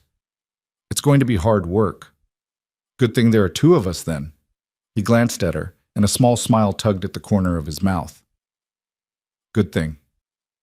They spent the morning digging paths through snow that in places came up to Hannah's waist. The work was exhausting, each shovelful heavy with the wet snow that had fallen in the storm's final hours. But there was something satisfying about it too, about carving order out of chaos, creating passage where before there'd been only impassable white. The cattle had fared better than Elias had feared, but worse than he'd hoped. They found 3 more dead, including one of his best breeding cows. Hannah helped him mark their positions so they could deal with the carcasses properly once the ground thawed. Her face set with the same practical acceptance she'd shown before. This was ranching. This was the price of living in hard country. Sentiment didn't change facts. By midday, they'd checked the essential structures and begun a list of repairs that would take weeks to complete. The barn roof was first priority, but the chicken coop had sustained damage too, and several fence sections had collapsed under the weight of snow and ice. The scope of work was daunting even looking at it together. "We'll need supplies from town," Hannah said, reviewing the list she'd made. Lumber, nails, more wire. And we should check if anyone else needs help. Storms like this hit everyone. Elias looked at her in surprise. You want to help the neighbors? Of course. That's what people do, isn't it? Help each other when times are hard? The town doesn't exactly welcome me with open arms. Then we'll change that. Hannah's voice was firm. We're building a life here, Elias, a real life, not an isolated existence. That means being part of the community, whether they like it or not. Besides, good neighbors are good business. If we help when they need it, they'll help when we need it. You make it sound simple. The principle is simple. The execution might be harder. She met his eyes. But we're going to be married tomorrow. That makes this official, makes me part of this place. I intend to claim my place properly. There was steel in her voice, the same determination he'd seen when she'd refused to stay behind during the storm. Hannah Brooks didn't do anything halfway. He was learning. When she committed fully. Then we'll go to town tomorrow morning, he said. Early, get the supplies we need, see who else needs help, and be back in time for the preacher. And let everyone see that I'm still here, that I stayed. Hannah smiled slightly. Let them gossip about that. They worked through the afternoon on the barn roof, Elias showing Hannah how to assess the damage and plan the repair. She proved quick to learn, as always, asking intelligent questions, suggesting solutions he hadn't considered. At one point, balanced on the roof beam while he handed up materials, she looked down at the ranch spread below them, the house, the corrals, the pastures stretching toward distant mountains, and felt something settle in her chest. This was hers now, or would be tomorrow. This land, this work, this hard, beautiful life. She'd chosen it with clear eyes and firm purpose, and she felt no regret, only anticipation for everything that lay ahead. What are you thinking? Elias called up, seeing her pause.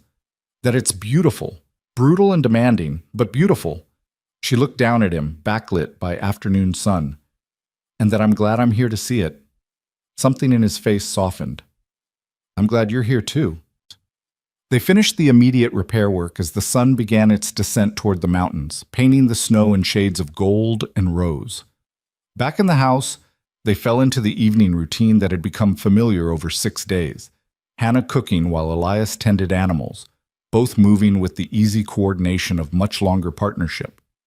Over supper, they'd discussed the next day's trip to town, the supplies they'd need, how to approach the community. Hannah had ideas about that, ways to make it clear she was staying without being aggressive about it, ways to claim her place that wouldn't put Elias in a defensive position. You've thought about this a lot, he observed. I've thought about everything a lot. That's how I am. She pushed food around her plate. My first husband hated that about me, said I overthought things, couldn't just feel and act. But thinking things through is how I understand the world. I don't hate it. Elias set down his fork. It's one of the things I value most about you. You don't act on impulse and then regret it later.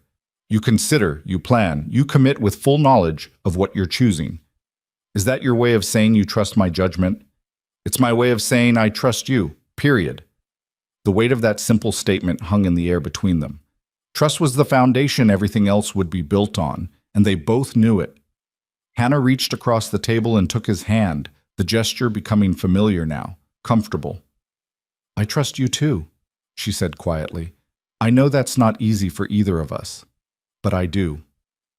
That evening, they sat together going over the ranch books, Hannah showing Elias the system she'd developed for tracking expenses and income. He followed along, occasionally asking questions, more often just watching her work with something like wonder. She made complex things simple, found patterns he'd never noticed, already had ideas for improving efficiency next season. You're going to transform this place, he said at one point. We're going to transform it, she corrected. Together. I might have ideas, but you know the land, the cattle, what works and what doesn't. My ideas are only valuable if they're grounded in your experience. Partnership. Always partnership. As the evening wore on, Elias found himself talking more freely than he could remember doing in years. Maybe ever. He told Hannah about his childhood, about growing up between two worlds and being fully accepted by neither, about his mother's quiet strength and his father's steady decline into alcoholism, about the years after they'd both died, when he'd built the ranch alone, driven by some desperate need to prove he could create something lasting. Hannah listened without judgment, asking occasional questions, offering observations that showed she understood the loneliness of his position, the constant proving himself to people who'd already decided what he was worth. "That changes tomorrow," she said when he fell silent. "When we marry, you're no longer alone. And that changes the dynamic with the town, whether they want to acknowledge it or not. A married man with a wife who chooses to be there, that's different from a lone rancher they can dismiss. You think marrying me will make them accept me? I think it's a first step. Acceptance takes time, takes consistent positive interactions. But we have time, and I'm very good at positive interactions when I choose to be." Elias smiled at that, imagining Hannah's combination of iron will and practical charm deployed on the skeptical citizens of Redstone Valley. They won't know what hit them. Exactly. The conversation drifted to lighter topics as night deepened, books they'd read, places they'd been, small preferences and peculiarities that would matter in daily life together. Hannah didn't like eggs cooked soft. Elias couldn't stand the smell of lavender. She was an early riser by nature. He did his best thinking late at night. Small things, trivial things, but the building blocks of a shared life. "Tomorrow," Hannah said eventually, the word heavy with meaning. "We should talk about expectations for the marriage itself." Elias tensed slightly, understanding what she was asking. "What do you want to know?" "What you expect from me as a wife. Beyond the work, the partnership. There are other aspects to marriage." She was being delicate about it, but the question was clear. He appreciated her directness while recognizing this was harder for her to be direct about than ranch work or finances. "Hannah, I'm not going to force anything on you. We'll figure things out as we go, at whatever pace feels right for both of us." He met her eyes steadily. "The other women? I never even touched them beyond shaking hands. They left before we got anywhere near that kind of intimacy. So I have no expectations except that we treat each other with respect and honesty." Relief flickered across her face. "My first marriage was difficult in that regard." He saw it as his right, never something that required my participation or enjoyment. "I'd prefer our marriage to be different." "It will be. I promise you that." He reached for her hand again. "When we're ready, if we're ready, it'll be something we both choose, together, like everything else." She nodded, blinking back unexpected tears. "Thank you. For understanding, for not making assumptions. Thank you for trusting me enough to talk about it." They sat in comfortable silence after that, the fire burning low, the house settling around them. Outside, the clear night brought brutal cold, but inside they'd created warmth that went beyond the physical. They'd created safety, understanding, the beginning of something that felt increasingly like home. "I should sleep," Hannah said finally. "Tomorrow's going to be a long day. Tomorrow's going to be our wedding day." She smiled, stood, then impulsively bent and kissed his forehead, a gesture of affection and promise. "Good night, Elias. Sleep well." He caught her hand before she could pull away completely. "Hannah? I'm glad you stayed. Glad you chose this. Glad it's you. I'm glad it's you too." Morning came cold and diamond bright, the seventh day dawning with crystalline clarity. Hannah woke with her heart pounding, the reality of what she was about to do suddenly overwhelming. In a few hours, she'd be married, legally bound to a man she'd known less than a week. It was insane. It was terrifying. It was also absolutely right. She dressed with care, choosing the best dress she owned, still practical gray wool, but well-fitted and clean. She braided her hair and pinned it up, studying her reflection in the small mirror and barely recognizing the woman looking back. 6 days of hard work had already changed her face, giving it color and life it hadn't had in years. 6 days of honest conversation had changed something deeper, giving her back a sense of purpose she'd thought lost forever. Elias was waiting in the main room, also dressed in his best, clean denim trousers, a white shirt that made his copper skin seem to glow, his long black hair neatly tied back. He looked up when she emerged, and something shifted in his expression, softening it. "You look beautiful," he said. "You clean up well yourself." She felt suddenly shy, which was ridiculous after everything they'd been through together. "Ready to face the town?" "With you?" "Yes." They rode to Redstone Valley in the brilliant morning, the horses picking their way carefully through snow that still blocked much of the road. As they descended from the high country, they could see smoke rising from chimneys, signs of life returning to normal after the storm. But there was also evidence of damage, collapsed structures, desperate activity around some ranches, the marks of hard times on hard land. "We should stop," Hannah said as they passed a neighboring ranch where men worked frantically to shore up a barn. "Offer help." Elias hesitated, old habits of isolation warring with Hannah's logic, then nodded. They turned off the main road and approached the ranch where 3 men looked up in surprise at their arrival. "Elias," one of them said, John Morrison, who owned the adjacent property. His tone was wary but not hostile. "Didn't expect to see you out." "Storm hit everyone hard," Elias said simply. "We've got our place mostly sorted. Figured you might need extra hands." Morrison's eyes shifted to Hannah, widening slightly as he recognized her. "You're still here. The bride who came last week." "Hannah Brooks," she said, meeting his gaze directly. "Soon to be Hannah Crow. We're marrying this afternoon once the preacher arrives. But first, it looks like you could use help with that barn." The 3 men exchanged glances, clearly uncertain how to process this. A woman who'd stayed past the critical 7 days. A woman who spoke with authority and offered help rather than asking for it. A woman riding beside Elias like an equal partner rather than a frightened passenger. "We could use the help," Morrison admitted finally. "Lost the whole north wall. Been working since dawn trying to get it shored up before we lose the livestock." "Then we'll help," Hannah said, already dismounting. "Elias knows construction. I'm good at following instructions and working hard. We have a few hours before we need to be back in town." They worked alongside the Morrison crew for 2 hours, Elias providing expertise on structural repairs while Hannah did the heavy lifting and material hauling without complaint.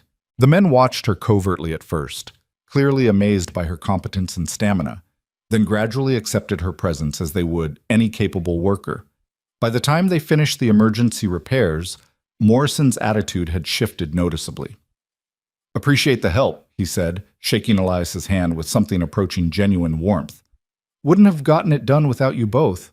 And congratulations on the wedding." "Thank you," Hannah said. "We're neighbors now. That means something, or it should. We help each other. That's how communities survive." Morrison nodded slowly. "You might be right about that. If you need anything, supplies, extra hands for work, you let me know." It was a small opening, but an opening nonetheless.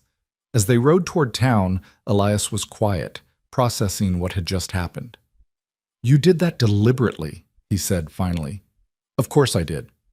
First impressions matter, and I wanted them to see that I'm useful, that I contribute, that I'm not some delicate thing who'll break at the first hardship." Hannah glanced at him. "Was I wrong to do it?" "No, you were brilliant." He smiled, a real smile that transformed his usually serious face.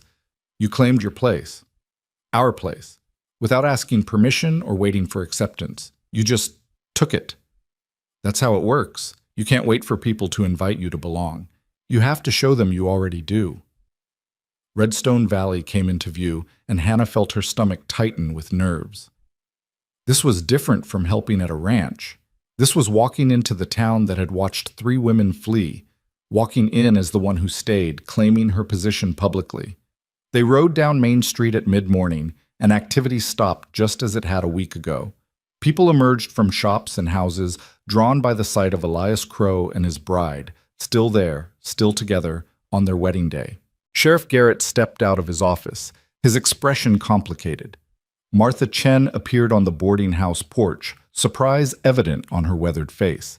Others gathered in small groups, whispering, staring, waiting to see what would happen next. Elias and Hannah dismounted in front of the general store. Before going in, Hannah turned to face the watching crowd. She didn't speak loudly, but her voice carried in the quiet morning air. "Good morning. For those who don't remember, I'm Hannah Brooks, soon to be Hannah Crow, as Elias and I are marrying this afternoon when the preacher arrives. We're here for supplies and to offer help to anyone who needs it after the storm. We're your neighbors, and we take that seriously. We're part of this community, whether you like it or not." The bluntness of it shocked several people into motion. Martha Chen recovered first, coming down off the porch with purposeful steps.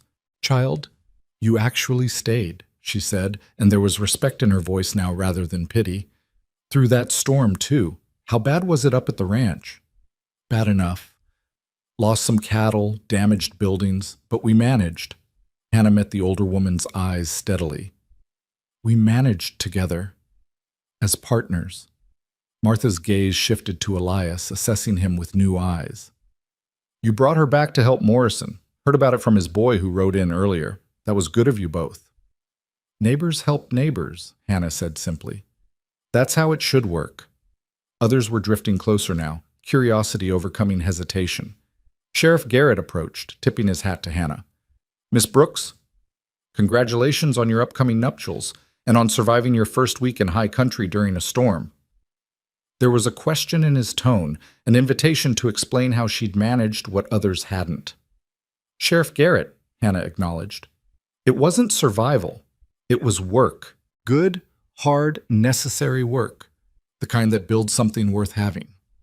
"And you found that worth having with Elias here?"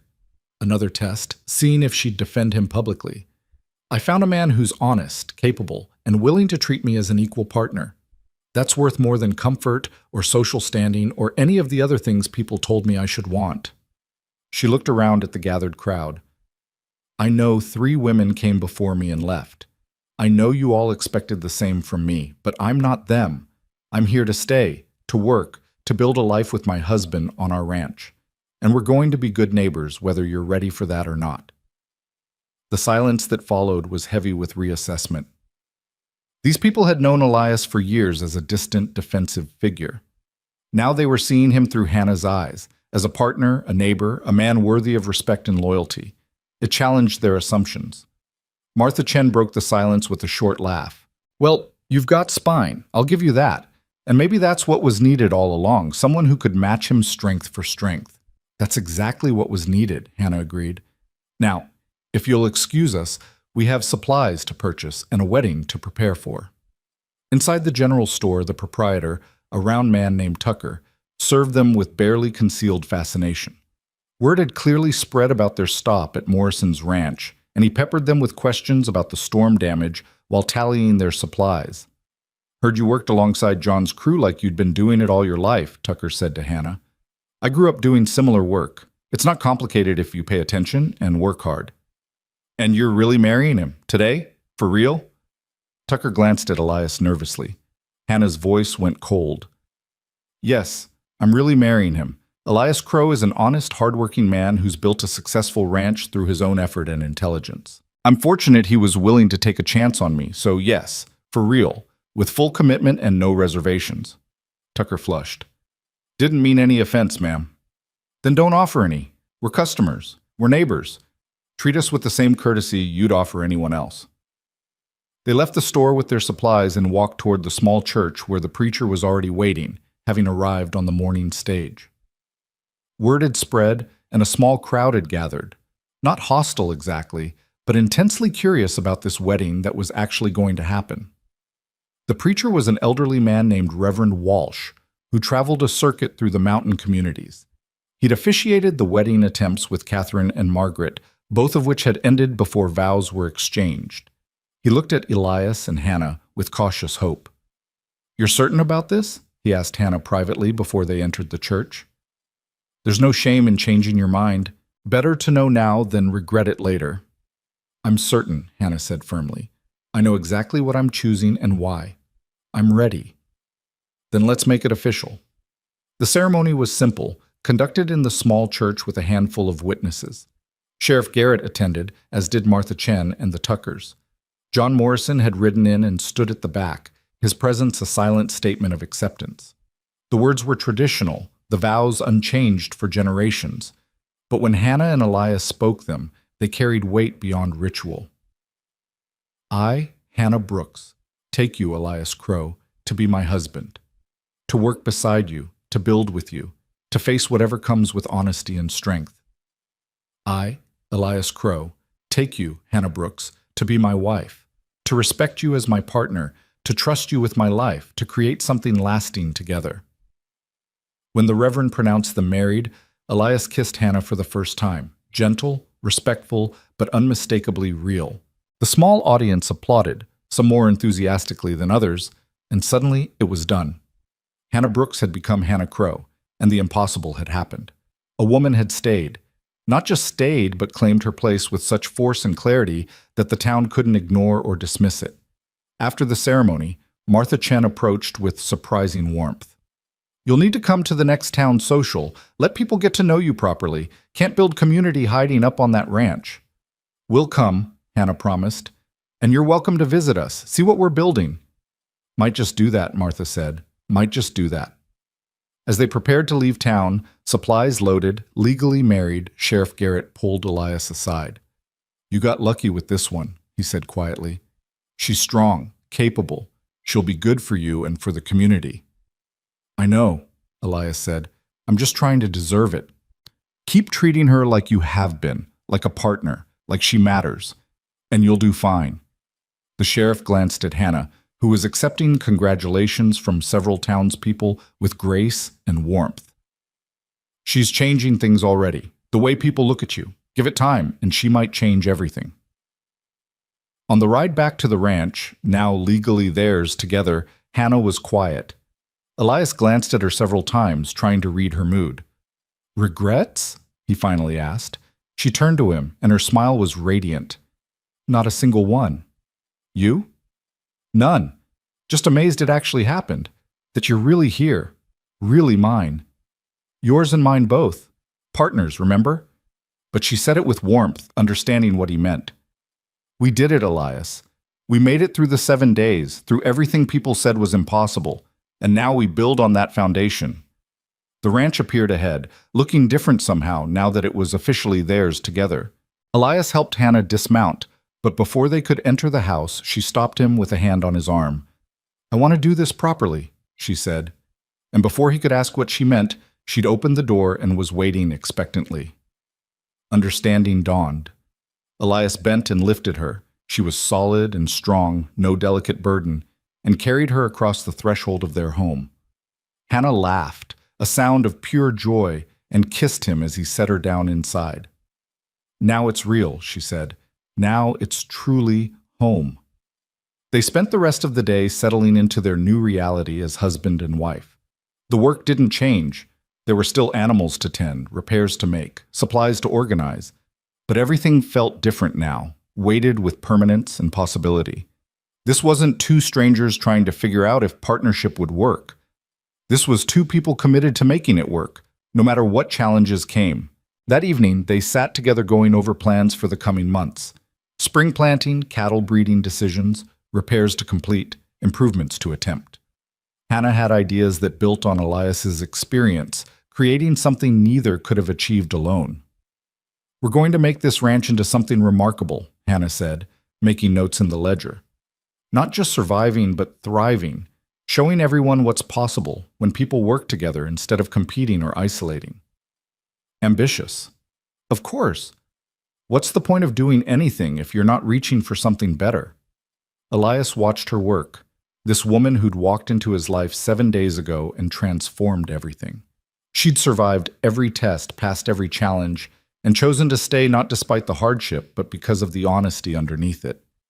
"Hannah," he said, and she looked up from her notes. "Thank you for taking the chance, for seeing something in this place and in me worth building on." She set down her pencil and moved to sit beside him, taking his hand in both of hers. "Elias, I didn't take a chance on you. I made a calculated decision based on evidence and logic. You showed me exactly who you are through your letters, your honesty, your actions. I knew what I was choosing, and every day since has confirmed I chose well. Still, it took courage. It took courage from both of us. Courage to try again after failure, courage to be honest when pretending would be easier, courage to build something real in a world that rewards facades." She leaned her head against his shoulder. "We're brave together. That's our strength." As night fell on their wedding day, they settled into the house that was now legally theirs, bound together by law and commitment and 7 days of brutal honesty. The town had witnessed their marriage. The land had tested them and found them worthy. And they'd found in each other something precious and rare, genuine partnership built on respect, trust, and shared purpose. Tomorrow would bring new challenges. The ranch wouldn't run itself. The community wouldn't accept them overnight. The work would never truly be finished. But they'd face it together, as they'd faced everything else since Hannah stepped off that stage 7 days ago. 7 days that changed everything. 7 days that built a foundation strong enough to last. Hannah Crow fell asleep that night in her husband's arms, in the house that was finally home, surrounded by the silence of high country and the promise of everything they'd build together. And for the first time in longer than she could remember, she felt completely at peace. Winter deepened after their wedding, bringing more storms and harder work, but Hannah and Elias faced it with the confidence of people who'd already proven themselves to each other. The ranch became their shared project in ways that went beyond the practical division of labor they'd established in those first 7 days. Hannah didn't just help with the work, she transformed it, bringing efficiency and innovation that multiplied their effectiveness. By mid-January, word had spread through the valley about the bride who'd stayed, the woman who worked beside her Half-Apache husband like she'd been born to it. Neighbors who'd avoided Elias for years started finding reasons to stop by, ostensibly to borrow tools or ask advice about their own storm damage, but really to see this phenomenon for themselves. Hannah greeted each visitor with the same practical warmth, offering coffee and conversation, never hiding the reality of their life, but also never apologizing for it. "You're changing things," Elias said one evening after the Morrisons had left following their 3rd visit in as many weeks. "The way people see this place. See me." Hannah looked up from the sewing she'd taken up, mending work clothes by lamplight. "I'm not changing anything. I'm just showing them what was always there. You built something worth respecting here. They just needed someone to make them look at it properly." "They respect you. That's different. They respect us. Together. That's the point." She set down her sewing and moved to sit beside him at the table where he was updating the ranch books using the system she'd taught him. "Elias, you've spent so long being defensive, proving yourself to people who'd already decided not to see you clearly. I don't have that history. So when I show them partnership, competence, a working ranch, they have to actually look. And once they look, they see you differently too." He studied her face in the lamplight, this woman who'd walked into his life 2 months ago and quietly revolutionized everything. "You make it sound like strategy." "It is strategy. Good strategy. I told you I'm good at positive interactions when I choose to be. I'm choosing to be good at them because it serves our interests and because it's right. Community matters. Isolation might have protected you before, but it was also limiting you. I'm not sure I'm comfortable with being a social project." Hannah laughed, the sound warm and genuine. "You're not a project, we are. This ranch, this life, this partnership, it's all one connected thing. And part of making it sustainable is making sure we have relationships beyond just each other. We need neighbors we can trust, trading partners who deal fairly, a community that functions when times get hard." She was right, as she usually was about such things. Elias had learned to trust her judgment on matters of community and relationship, just as she'd learned to trust his on matters of land and livestock. They complemented each other in ways that strengthened both. February brought a thaw that revealed the full extent of winter's damage. Fences down across 3 pastures, erosion along the creek that would need addressing before spring runoff, the chicken coop roof that had held through the storms but now needed replacing entirely. The list of spring work was daunting, even looking at it together. "We'll need help," Hannah said, surveying the damaged fence line on a clear, cold morning. "This is too much for 2 people to handle before cattle need to be moved to spring pasture. I usually manage alone. Usually you have more time and fewer competing priorities, but this year we're also planting a proper vegetable garden, improving the barn ventilation system, and expanding the root cellar. We can't do everything." She turned to him, her gray eyes thoughtful. "What about a work party? Invite the neighbors, provide food and drink. Get the big projects done in a few days instead of weeks." Elias felt the old resistance rising. "They won't come. Not for me. They'll come for us. And they'll come because we helped Morrison and we'll help others too. That's how community works. Reciprocal obligation. We give, they give, everyone benefits." He wanted to argue, but he'd learned that when Hannah used that particular tone, calm, logical, absolutely certain, she'd already thought through every objection. When? Early March, before spring work gets fully underway. I'll talk to Martha Chen next time we're in town. She knows everyone, knows who's good at what. Between her knowledge and our organization, we can get people here. The work party happened on a Saturday in early March, and to Elias's amazement, people came. The Morrisons arrived first with their 2 grown sons, followed by 3 other neighboring ranchers with their families.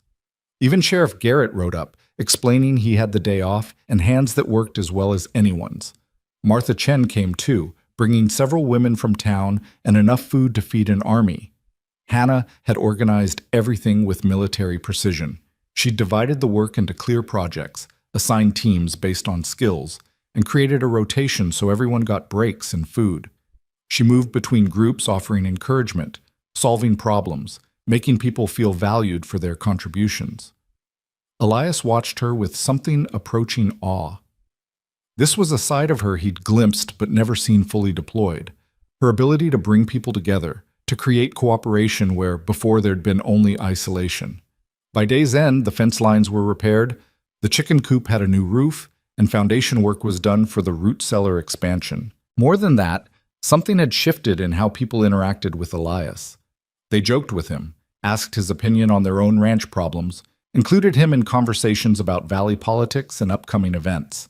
Hannah had been right, giving them a reason to see him differently, to interact with him in a context of mutual benefit rather than suspicion, changed everything. As people prepared to leave, John Morrison approached Elias with unexpected seriousness. "You've got something good here, Crow.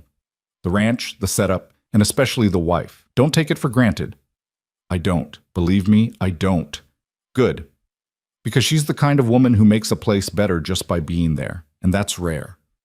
Morrison glanced to where Hannah was laughing with several of the valley women, completely at ease. "She's changed how people see you, given you a fresh start in a way. Don't waste it." "I won't." After everyone left, Elias and Hannah stood on the porch watching the last wagon disappear down the valley road. The ranch looked different now, cared for by more hands than just theirs, connected to the community in visible ways. "You were right," Elias said quietly, "about all of it. The work party, the community building, how people would respond. I'm not always right, but I'm good at reading people and situations, and I knew this could work if we did it correctly." She leaned against him, tired but satisfied. "We're not isolated anymore, Elias. We're part of something larger, and that makes us stronger, not weaker. I never thought I'd have this, community, acceptance. You always deserved it. You just needed someone to show them how to see it." She looked up at him, her face serious now. "But here's the thing. We can't stop. Community is like a garden. It needs tending, consistent care, attention. We have to keep showing up, keep helping, keep being present. Otherwise, it withers back to nothing." "You make it sound like work." "It is work. Good work. Important work. But work nonetheless, just like everything else worth having."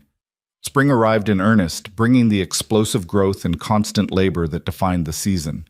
Hannah threw herself into planting her vegetable garden, turning a bare patch of earth into organized rows of potential.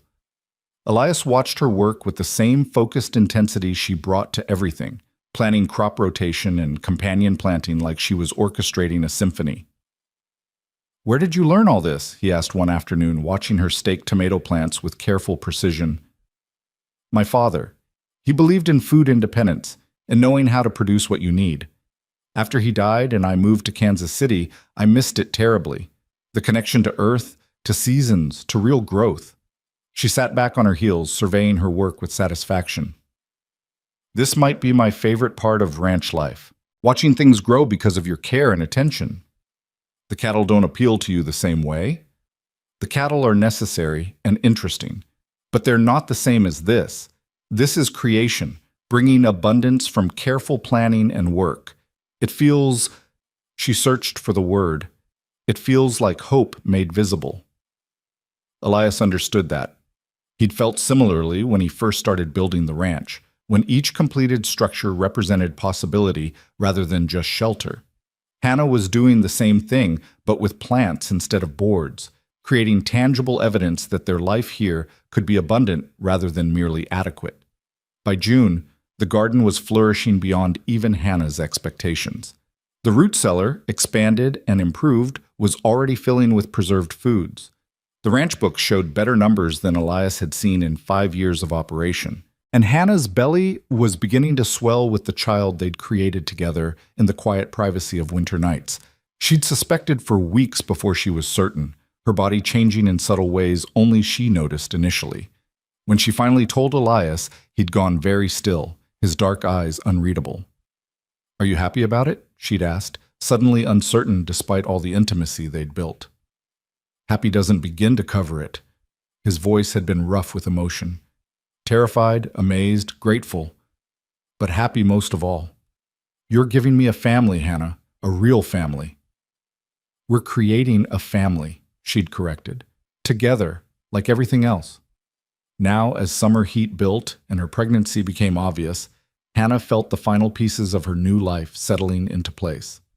The town women, who'd been cautiously friendly before, became genuinely warm, offering advice and hand-sewn baby clothes, including her in the community of mothers in a way that cemented her belonging. The men treated Elias with new respect, not just as a capable rancher, but as a family man, someone building a legacy rather than just surviving. Martha Chen visited regularly now, ostensibly to check on Hannah's pregnancy, but really, Hannah suspected, because she enjoyed their company. One afternoon in late July, sitting on the porch shelling peas while Hannah rested in the shade, Martha addressed what everyone had been thinking but not saying. "You know, the whole valley's talking about you two," Martha said, her hands working with practiced efficiency. "About how you made it when the others didn't. People have theories." "Let me guess," Hannah said with amusement. "I'm stronger, tougher, more adaptable." "Some of that, but also that you and Elias actually suit each other in a way the others never did, like you were built for the same kind of life." Martha glanced at her shrewdly. "Is that true?" Hannah considered this, one hand resting on her swelling belly. "I think we were both looking for the same thing: honesty, partnership, purpose. The others were looking for different things. Catherine wanted comfort and society. Margaret wanted someone she could remake into her ideal. Louise wanted security without having to truly commit to this place. None of those were bad wants, but they weren't compatible with what Elias could offer. And what you wanted was compatible. What I wanted was exactly what Elias offered: a hard life built on truth, a partner who respected me, work that mattered. We aligned from the beginning. The 7 days just proved we could actually function together under pressure." Martha nodded slowly. "You're good for him. But I think he's good for you too. You're different from when you arrived, more confident, more at peace." "I am at peace. For the first time in longer than I can remember, I'm exactly where I'm supposed to be, doing exactly what I should be doing. That's a rare gift." As summer progressed into fall, the ranch's success became increasingly visible. The cattle were healthy and multiplying. The garden produced abundance that Hannah preserved with skill, learned from childhood, and refined through practice. The house itself had changed, transformed from a sparse bachelor dwelling into a real home, with curtains Hannah had sewn, furniture Elias had built during winter evenings, small touches of comfort that made the space welcoming without sacrificing its essential character. In September, with Hannah's pregnancy advanced but not yet limiting, they hosted a harvest celebration. It had been Hannah's idea, a way to thank everyone who'd helped through the year, to celebrate the season's success, to continue building the community connections that had become so valuable. Nearly 40 people came, filling the ranch with laughter and music and the kind of easy fellowship that Elias had never imagined possible in his isolated life. Late in the evening, after most guests had left and only close neighbors remained, John Morrison raised his glass in a toast. "To Elias and Hannah Crow. You've shown us all what's possible when people build something real together. Here's to your continued success and to the family you're creating." The others echoed the sentiment, and Hannah felt tears prick her eyes. These people, who'd been strangers less than a year ago, who'd viewed her husband with suspicion and her with skepticism, had become genuinely important to their lives. They'd become community, support, the kind of social fabric that made hard living sustainable. "Thank you," she said when she could trust her voice, for giving us a chance, for seeing past old prejudices, for becoming our friends. This ranch, this life, it's so much better because of all of you." Elias's hand found hers under the table, squeezing gently. He didn't speak. He rarely did in large groups, but his eyes said everything his voice couldn't. Gratitude, wonder, a sense of having found something he'd stopped believing possible. October brought the first serious cold, a reminder that another winter was coming. But this time, preparation felt different. They had community support if things went badly. They had a full root cellar and livestock in good condition. They had experience from the previous winter to guide their decisions.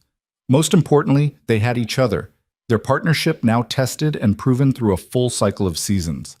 Hannah's pregnancy was advancing rapidly now, her body growing heavy with the child they'd made. Elias had become almost comically protective, trying to prevent her from doing heavy work, despite her protests that she was pregnant, not fragile. "The baby is fine," she said one afternoon when he'd tried to stop her from carrying water to the garden. "I'm fine. Women have been doing physical work while pregnant since the beginning of time. Not my wife, not my child." She softened at that, understanding the fear underneath his protectiveness. "Elias, I promise I'll be careful. I promise I'll stop if something feels wrong. But I also need you to trust me to know my own body, my own limits. Agreed?" "Agreed. But I'm allowed to worry. You're allowed to worry. Just not allowed to turn me into an invalid."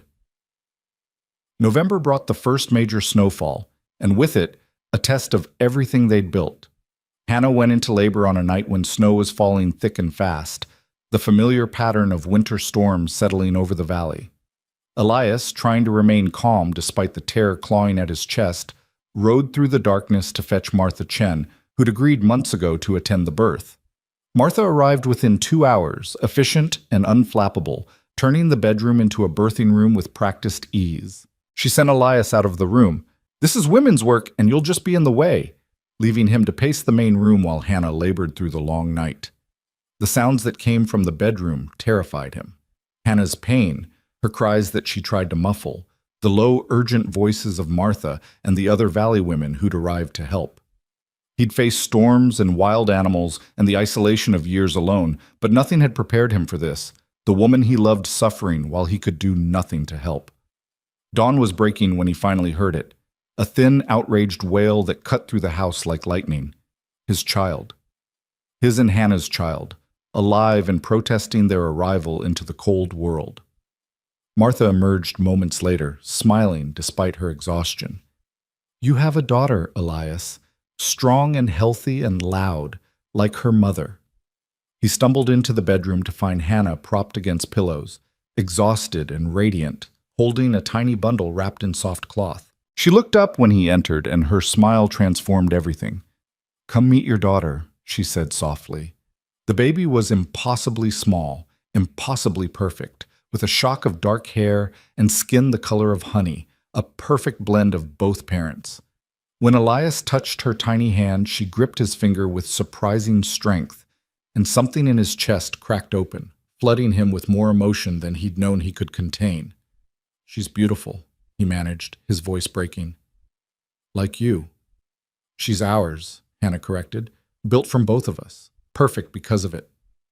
They named her Sarah, after Hannah's mother, and she became the final piece that transformed the ranch from a successful operation into a true home. The Valley women brought gifts and advice, the men offered awkward congratulations and genuine pleasure, and suddenly Elias and Hannah weren't just the couple who'd made it work, they were a family, with all the weight and wonder that implied. Winter passed in a blur of sleepless nights and constant work, but it was different from the previous winter. Where before they'd been 2 people proving themselves, now they were 3 people simply living. Sarah grew rapidly, achieving the small milestones that delighted Hannah and amazed Elias.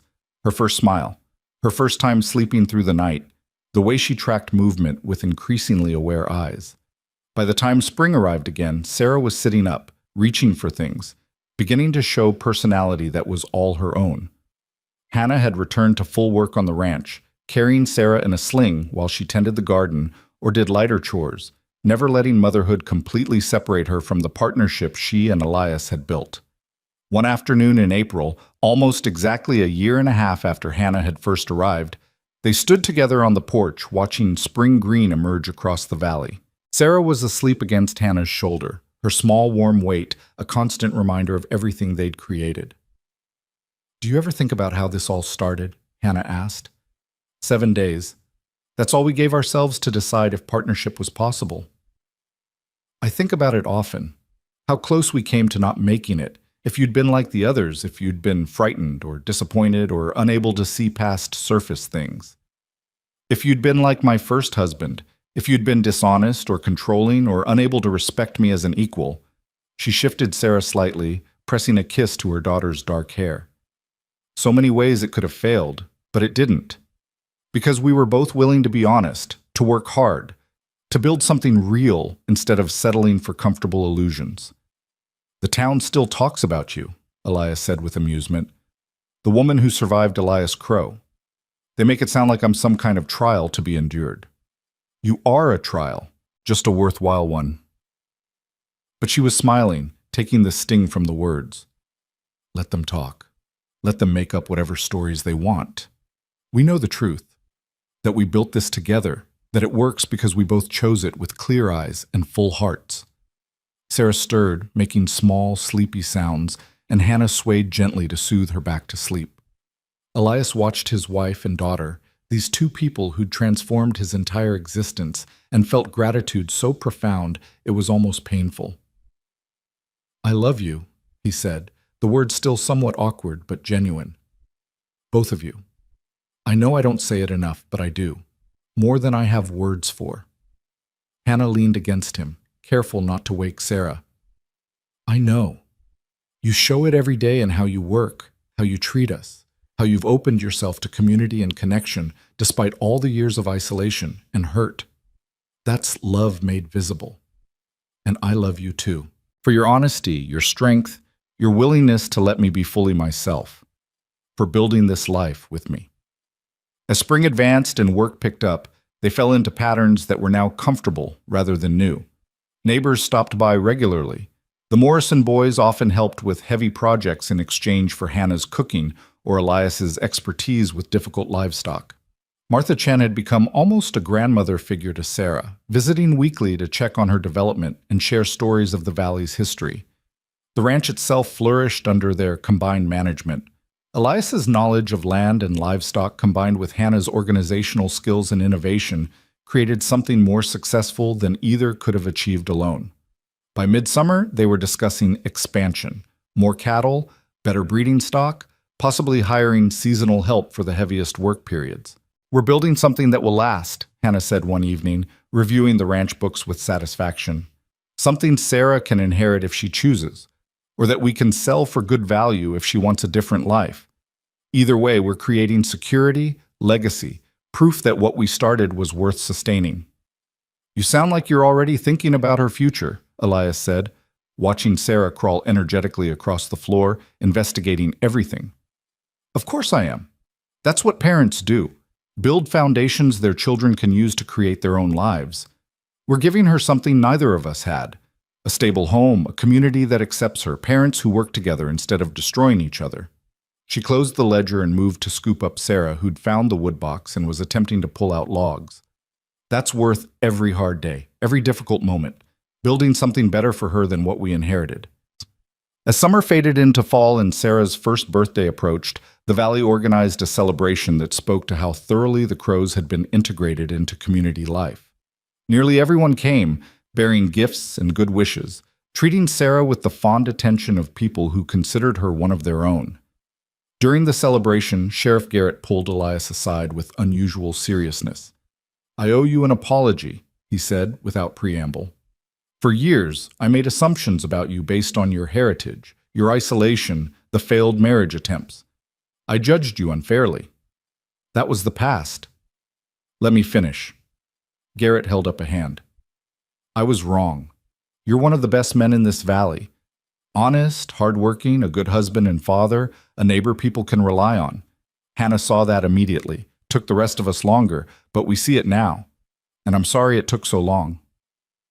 Elias absorbed this, the formal acknowledgement of prejudice and subsequent change. "Thank you for saying it, and for giving us a chance to prove ourselves." You proved more than yourselves. You proved what's possible when people look past surface things to see what actually matters. Garrett glanced to where Hannah was laughing with a group of valley women, Sarah on her hip. You built something remarkable here. Don't ever forget that. That night, after everyone had left and Sarah was asleep in her cradle, Elias and Hannah sat on the porch watching stars emerge in the clear autumn sky. The ranch was quiet around them, settled into the peaceful rhythms of evening. A year and a half ago, Hannah said softly, I stepped off a stage in Redstone Valley thinking I was taking a calculated risk on a practical arrangement. I had no idea I was actually coming home. You made it home. By choosing to stay, to work, to build. This place was just a ranch before you. You turned it into a home. We turned it into a home together. That's the whole point, isn't it? That together we could create something neither of us could have managed alone. Elias took her hand, lacing their work-roughened fingers together. The 7 days, he said.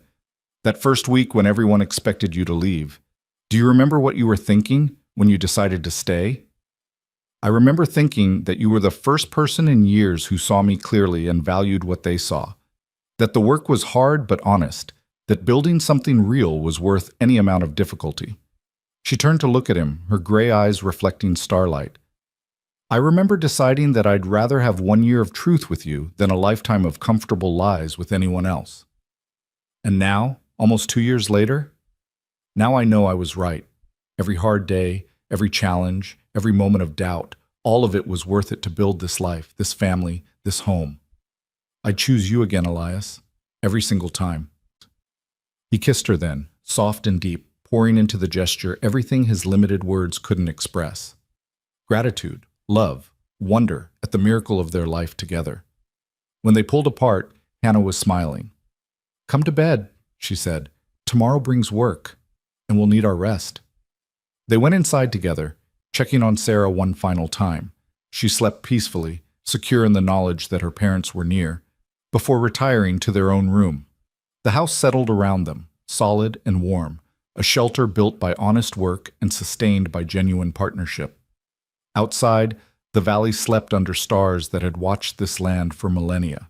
The ranch that Elias Crow had built alone, that Hannah Brooks had chosen with clear eyes, that together they'd transformed into something remarkable, stood as proof that the hardest things were often the most worthwhile. That honesty could build what pretense never could. That partnership, real partnership between equals, could create miracles. 3 women had come before Hannah, and 3 women had fled. The town had expected the same pattern, had counted down the days until she too would break and run. But Hannah had stayed, not because she endured Elias Crow, but because together they built a life worth staying for. The whispers never completely stopped. Small towns had long memories and enjoyed their stories. But the whispers changed over time, from skepticism to admiration, from judgment to respect. The Crows became the couple that proved what was possible when people chose truth over comfort, partnership over dominance, building over maintaining. Years would pass, bringing more children, more challenges, more growth. The ranch would expand and prosper. Sarah would grow strong and capable, raised by parents who respected each other and the land they worked.